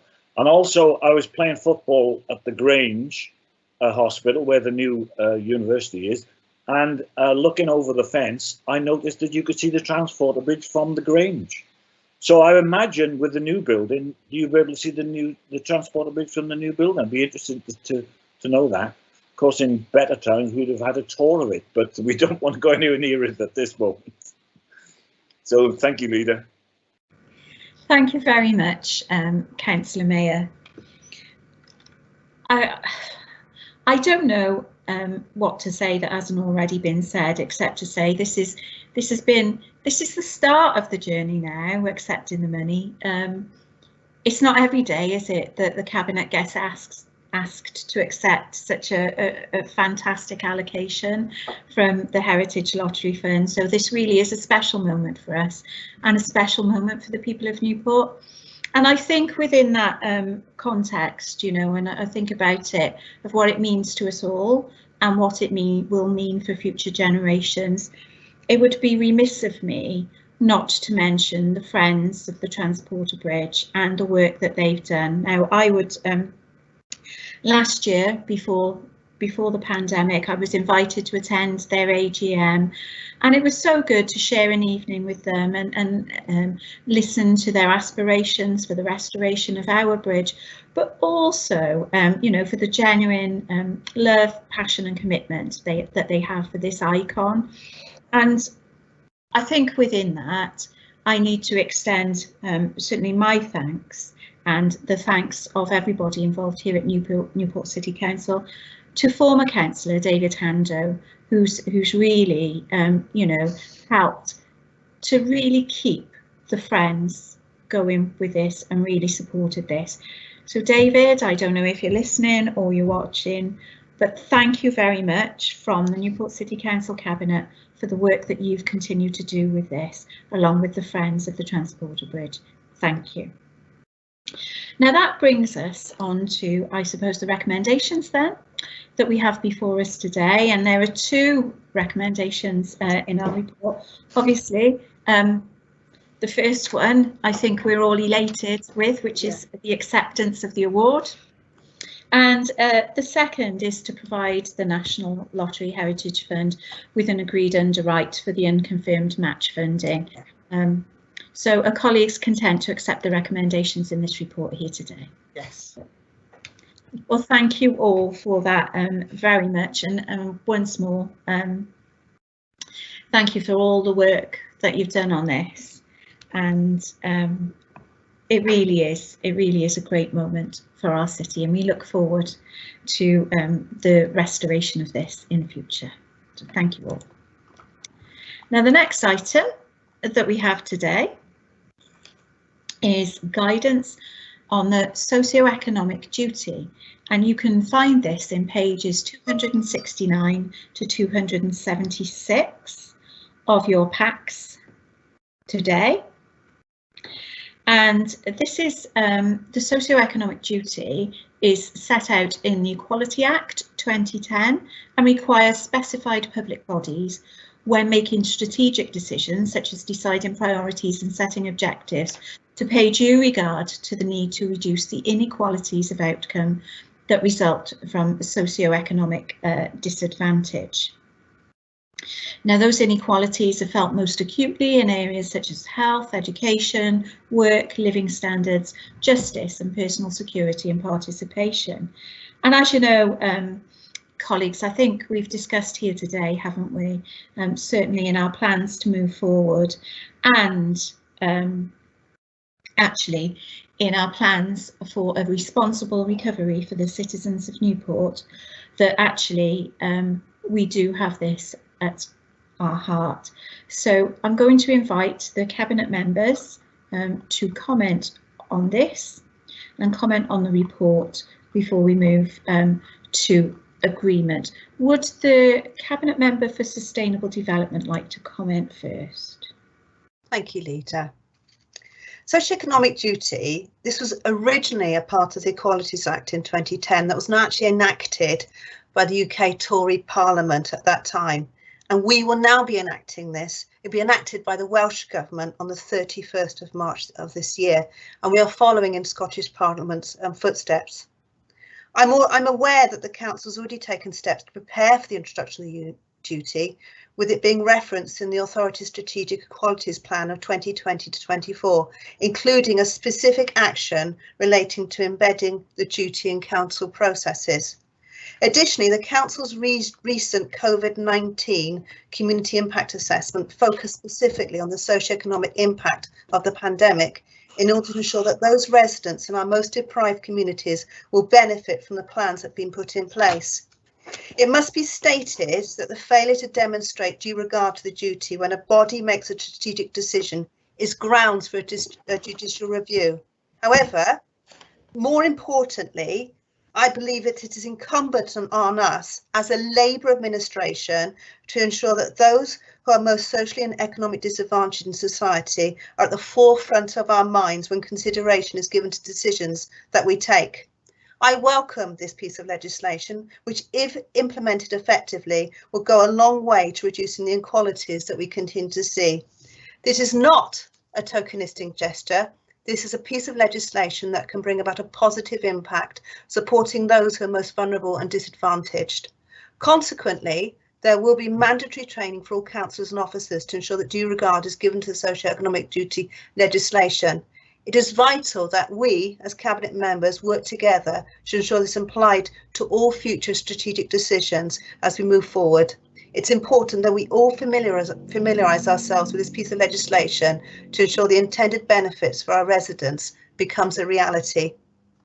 Additionally, I've asked officers to formulate a mechanism so that we can, in future, we can evaluate the impact of the implementation of this legislation as we move forward. Thank you, Leader. Thank you very much for that, Councillor Davis, and thank you for highlighting, really, once again, the difference here in Wales and the leadership that's been shown by Welsh Government in actually implementing this aspect of the legislation.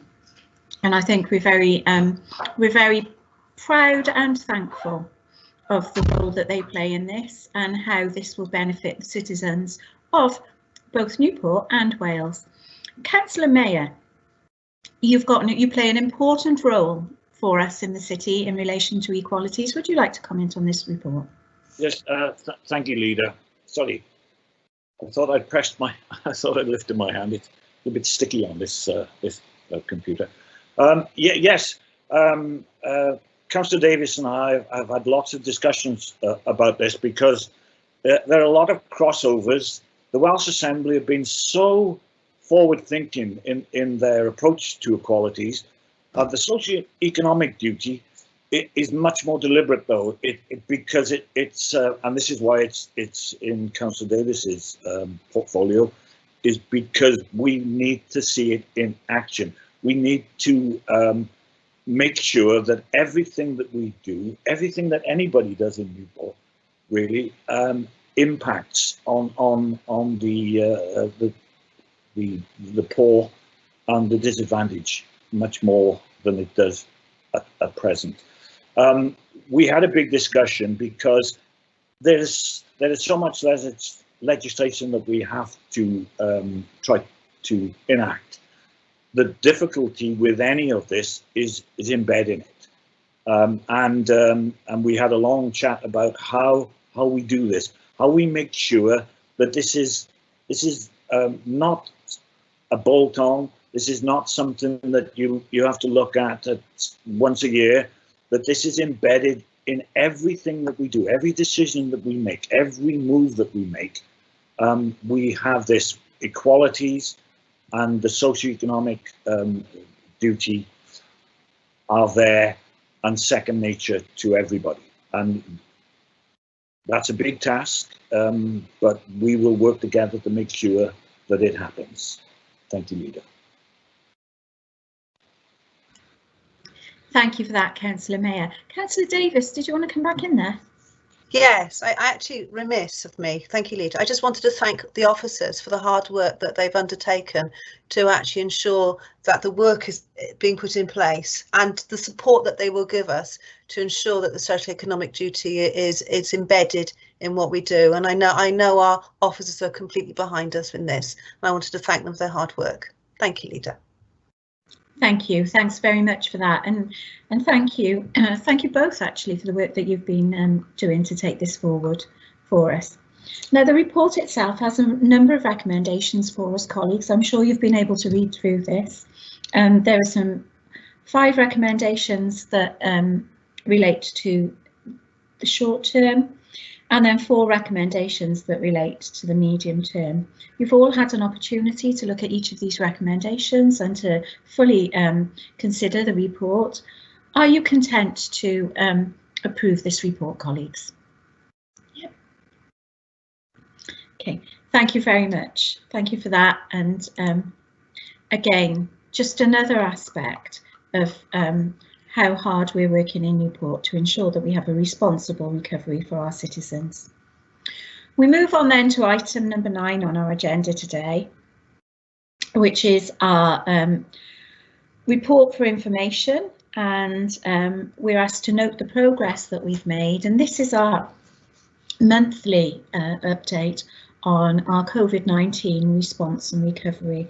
This is pages 277 to 292 of the packs. And as you know, colleagues,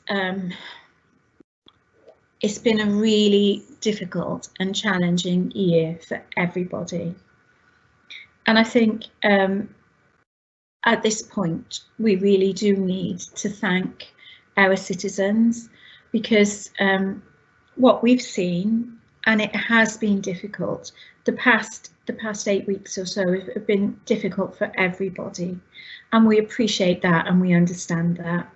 But actually, I thank from the bottom of my heart the people of Newport for abiding by the rules, following the rules, keeping themselves and their loved ones safe, because it is having an impact. We are starting to see those figures change, and that wouldn't be possible without the collaboration and the cooperation of the people of Newport.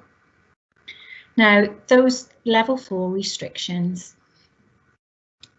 have been difficult, and we understand the difficulty that people have experienced, and every impact on our normal ways of life, whether that is just visiting friends and family, our children going to school, going to the gym, going shopping.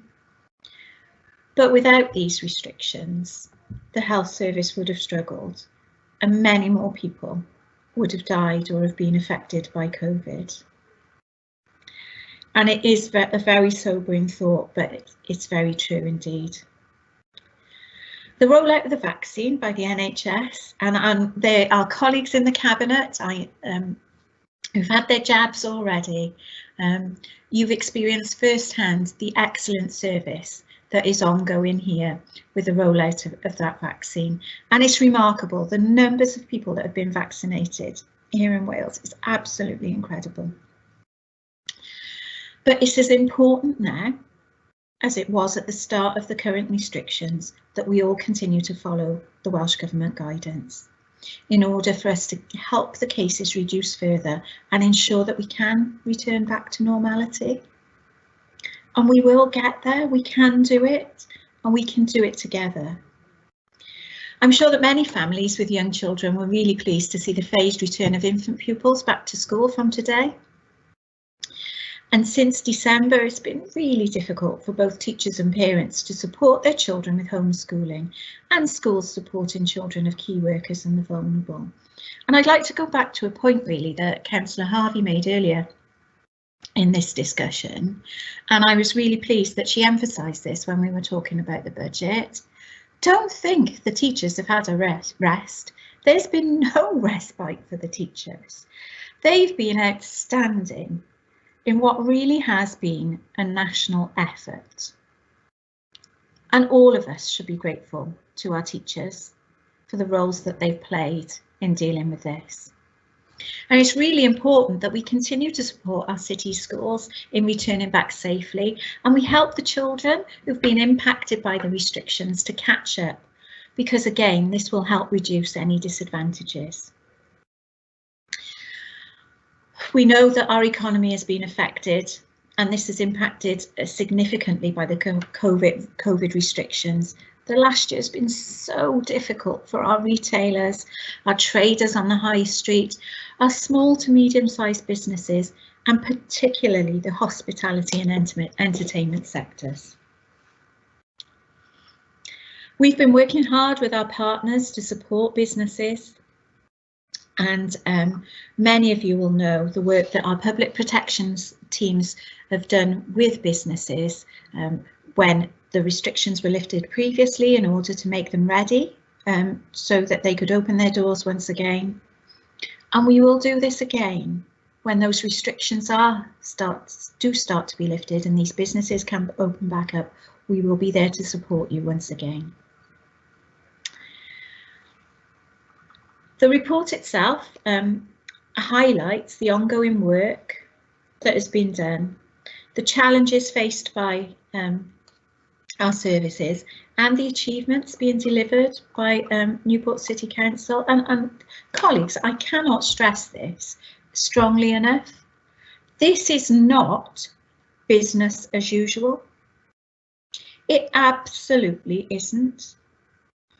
This is 100% effort in our pandemic response, 100% effort in recovery,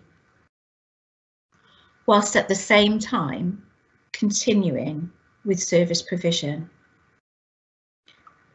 What more can I say except to say that it's important for us all, every one of us as citizens of Newport, to actually pause and reflect and think about what that means.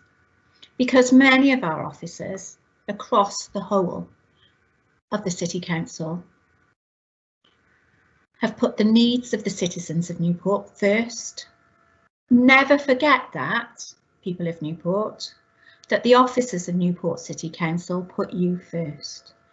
There are hundreds of examples of this. And we've recognised this in our awards, we've recognised this internally in the work that we've done at every level in this organisation. The needs of the people of Newport have really been put first. It's important for us, I know, when we're thinking about the position that we're in now and going forward, once again, I think to really emphasise how important it is for us all to continue to follow the rules. But we will continue this, and we will continue to receive this update, and we will continue to go through this for as long as we have to deal with this situation. This is not business as usual. It is another critically important aspect of the work that we need to do. Would anybody like to comment? Councillor Cochrane. Yeah, I totally agree with everything you've said. I just like to highlight something that I think Newport are quite proud of in some respects, is the vaccination programme. And I think a lot of authorities, when I was talking to them, they said, well, how did you do it? But what we did, we allocated a service manager really responsible just for the vaccination programme. And that's Gareth Cook. And I think if you talk to most heads of service, most of our key workers now, I think, have been vaccinated. I think all our care homes now have been offered the vaccination, so that's 100% there. And I think what he was doing on a Saturday and Sunday, if there was an extra supply just before the end of the shift, so to speak, he was phoning people at home and telling them to get down to the centre straight away and get the vaccination. So you can't ask for anything more than that. So on the vaccination programme, I think Newport can hold their head up high. They've been absolutely brilliant on it. Thank you, Leader. Thank you for that, Councillor Cochrane. Councillor Harvey. Thank you, Leader. I agree totally with everything that's been said. When you put it into the stark reality of the figures, in the UK, more than 121,000 people have passed away. That is staggering, to say the least. In Wales, we've had more than 202,000 cases, and sadly we've lost 5,250 thereabouts people. So if ever you wonder why we're in a lockdown, why we're doing this, why we're doing that, go and have a look in the mirror and ask yourself one question. Does anybody in their right mind want to be locked in? No, they don't. They're doing it to protect you. Go and talk to somebody in the NHS. Go and ask them why they're so tired. It's because they're working 18-hour days and nights. So I would also like to thank all of our residents, because the majority have followed the rules. They've stayed inside. They've completed their lockdown. They've done everything they've been asked of. For those who are not, my message is crystal clear. Go away, disappear. We don't want to see you. We don't want to know about you. And it's about time you took responsibility for your actions. Take a look at your grandparents or your mothers or your fathers. Look at them and then wonder, am I doing the right thing, wandering around the town and possibly taking the illness home to my family? Because the staff right across the board, from the cleaners right through, have worked doggedly on this for a year. It's exhausted us.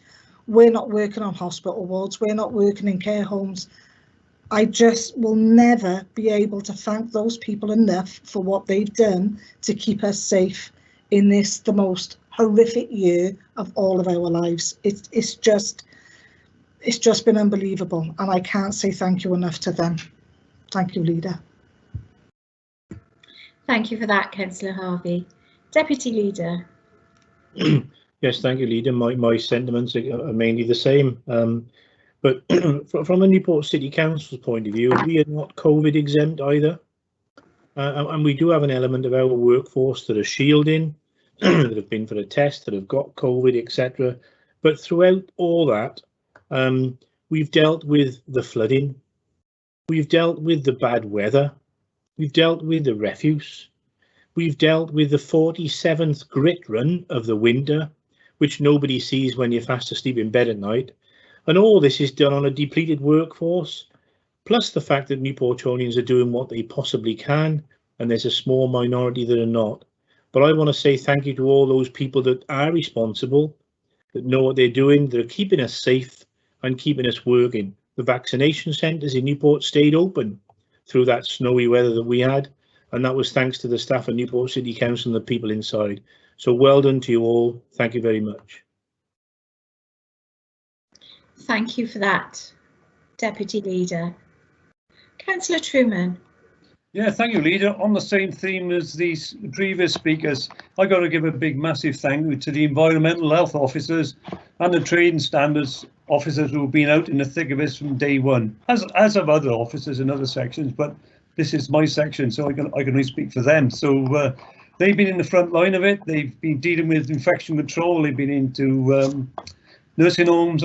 They're still doing at the ports. The Port Health Authority is still doing those jobs that they do down there. But and it comes with some risk, but they've been doing it. And other officers, and I thank them for volunteering when we originally had to set up the track and trace teams. A lot of officers volunteered to do the work from their other jobs, and now the numbers have dropped. Fortunately, they've gone back into their normal day jobs, if you like.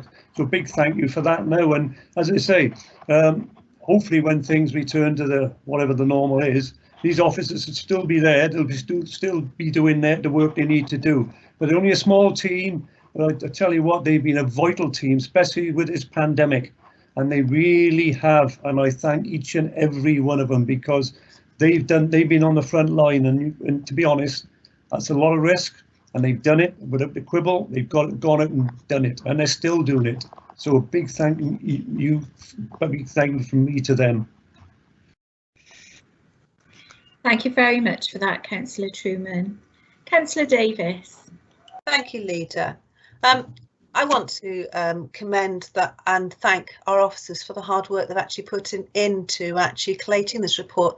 I really recommend that residents read this report, because it summarises, it provides all the detail how hard everybody within the local authorities work to try and address this disaster that we've seen with the COVID pandemic, and it details exactly what people have been doing. It's not just a strategic action plan of steps that we need to take forward, but I think it provides a summative history of exactly what's happened and how people have worked to actually address these issues. And I think, you know, when we move forward and look back, we can look at this document and it provides us with so much information. It's unbelievable how much has been done by a local authority to actually try and address these issues. But one of the key issues for everybody is how we support those who are most vulnerable in our communities, those who've most suffered from the impact of COVID, those who are most vulnerable, those most impoverished, and particularly our BME communities who have seen the greatest impact from this dreadful pandemic. And one of the things I actually commend that's come out of this is what's called the Patisserie budgetary programme. £100,000 worth of money, which has come from Public Health Wales, has been put into a project to support our most vulnerable, so they can actually apply. The deadline, I believe, is the 27th of March. They can apply for sums of money between £4,000 and £10,000 to actually come up with a project that can actually benefit themselves, devise the project themselves and take it forward. It's for people to come up with and consider for themselves what they need to address the harsh impact that COVID has had and in and around where they live. And I think that's one of the things I can really commend from the plans that are there. But it's really, really worth a read, because it provides you the summative detail that's happened month by month by month of exactly what our officers are doing. But thank you, Leader. It's a huge thank you to our officers involved just for collating this information. Thank you. Thank you very much, Councillor Davis. Councillor Mayor. Yes, thank you. We say this every meeting, but we should continue to say that every other meeting.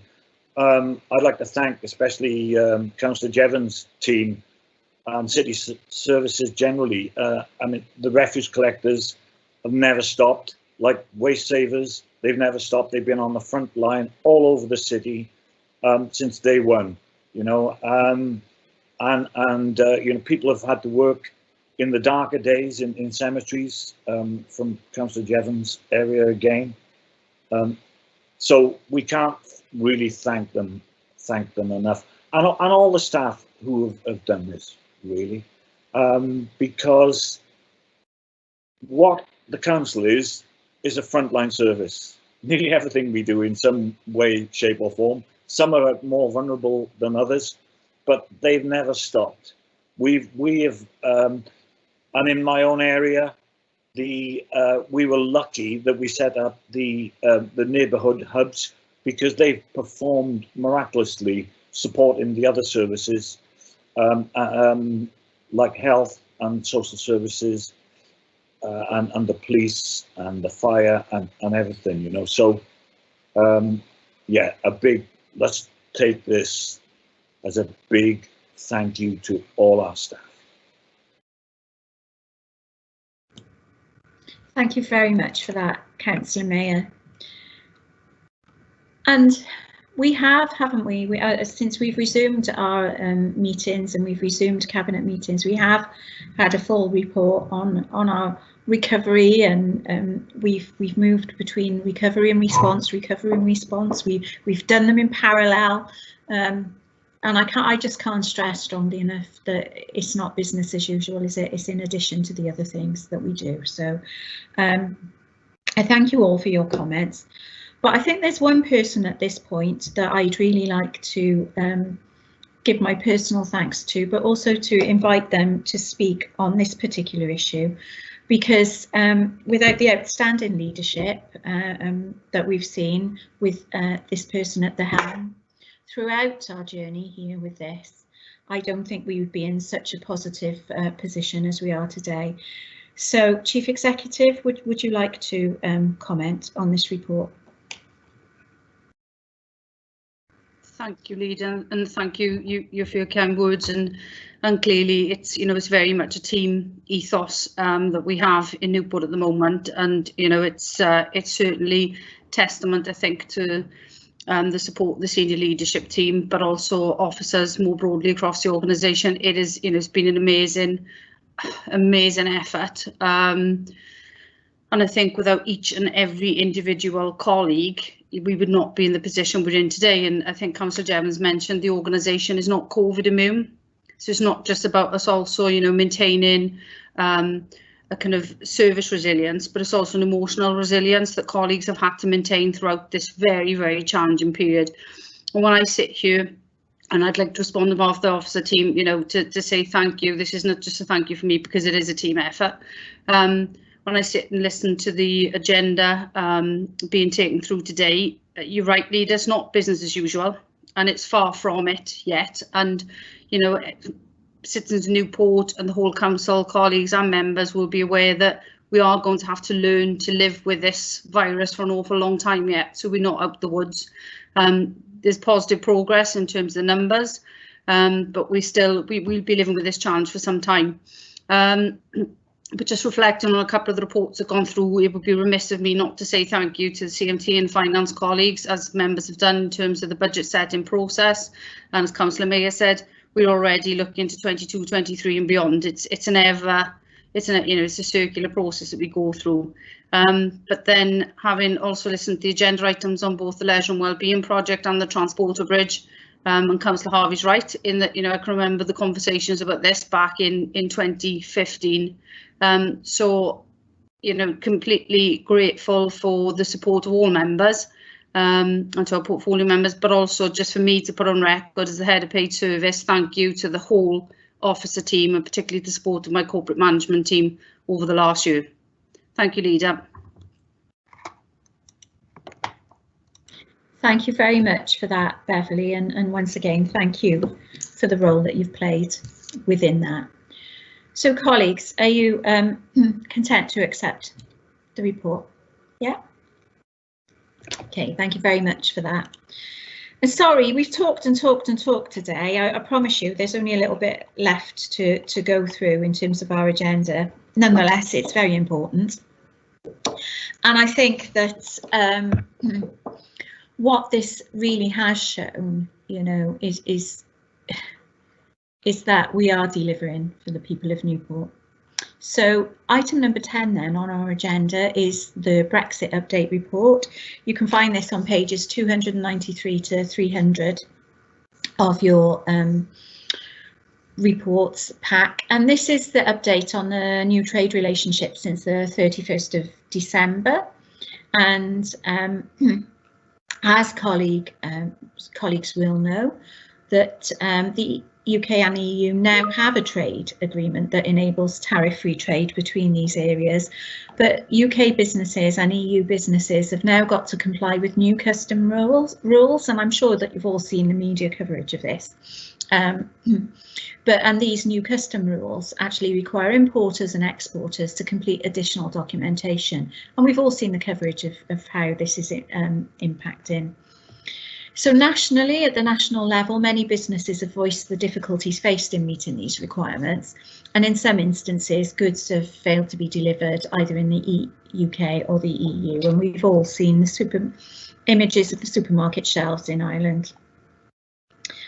Now that we've entered into this relationship, it's quite important that Wales, Newport and our region positions itself to make sure that existing businesses can sustainably thrive into the future, and that our new homegrown entrepreneurs are supported, and that we can promote global investment into the area. It is so important that we put ourselves on a global platform. The UK government has promised that regions across the UK, including Newport and the South East Wales, will receive investment through new frameworks such as the Shared Prosperity Fund and the proposed subsidy regime. And I'd just like to highlight that the commitment from UK government was that Wales should not be a penny worse off from that. So we'll be watching that very carefully indeed. Now, as with many cities and towns in Wales, the gap between the rich and the poor is increasing. We've touched on that today. We've discussed inequalities, and we've also discussed how the pandemic has actually exposed this even further. So with any additional funding that Wales receives through the new frameworks, we have to ensure that Newport is able to use this investment to support communities, not just to level up, but to also ensure that communities are able to become more resilient and thrive in the long term. New immigration rules have also come into place from the 1st of January, and this has now ended free movement between the UK and Europe. What I would say to you, colleagues, on this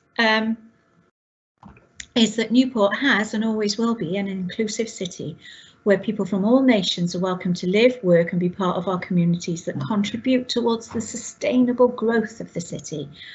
For EU citizens, their families and friends already living here in Newport, it is really important that if you haven't already applied to the EU settled status, that you do this before the 30th of June deadline. We can help.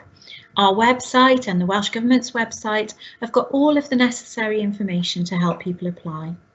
And it's also good to see how the Council and our partners over the last 4 years have been working with EU communities to support the most vulnerable and ensure that people are able to apply. As the report that we have in our packs today highlights, many EU citizens are facing barriers and uncertainty over their rights and issues of hostility. As representatives of Newport wards, it's important that we continue to support our communities and our council officers and partners in raising any issues or concerns. Now, the report that we've got with us also highlights the UK enabling Hong Kong citizens to apply for visas to live, work and study in the UK. And as Newport is a multicultural city, it is expected that we will welcome Hong Kong citizens into our city. Now, the council, alongside its housing, education and multi-agency partners, are already considering what support, resources and requirements will be needed to help people settle into our communities. Now, in terms of progress, the first 2 months of the new arrangement, our services haven't reported any initial issues or concerns in terms of the supply of goods and services, and this was a concern, very much a concern, when we were approaching the date. However, the prices of some goods and services have seen increases, and our procurement and finance teams will continue to monitor the impact of that on budgets over the course of this and next year's budget.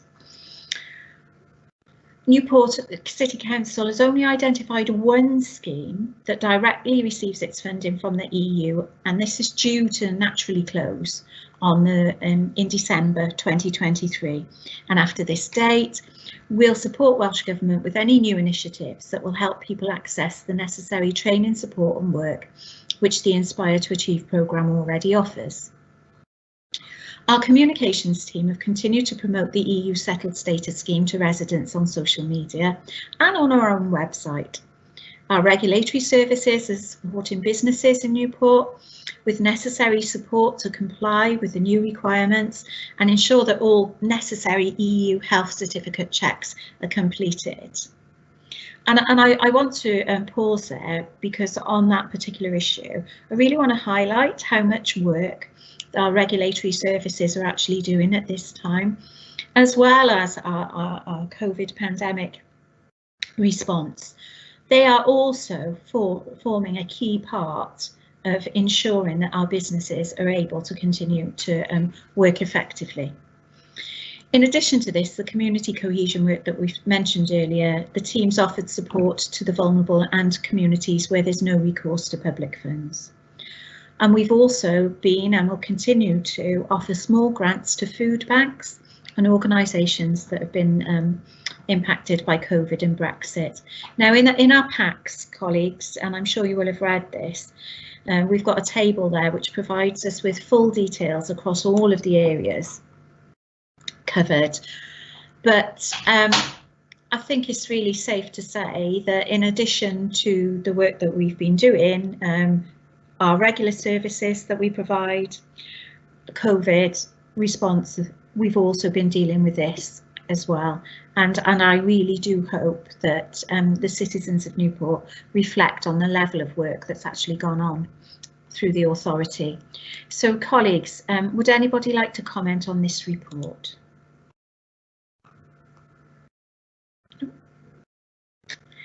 In which case then, are colleagues happy to accept this report?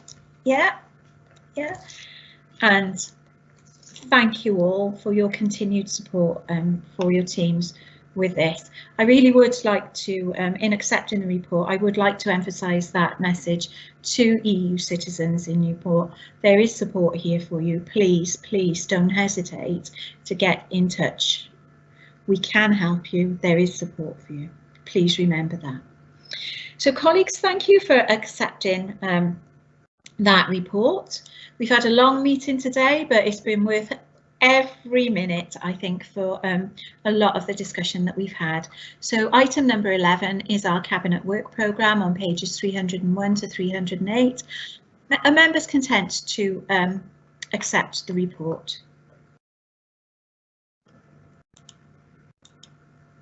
Yeah, thank you all very much for that. So that brings me to the end of our meeting today. We conclude. So I'd like to thank you all for the time that you've put into this. I'd like to thank you all for the important roles that you play here within the Cabinet. And I look forward to virtually standing shoulder to shoulder with you as we take our budget to our colleagues across the City Council. So thank you everyone for your support today. And the meeting's now closed. Take care. Thank you, Leader. Keep safe all. Bye-bye.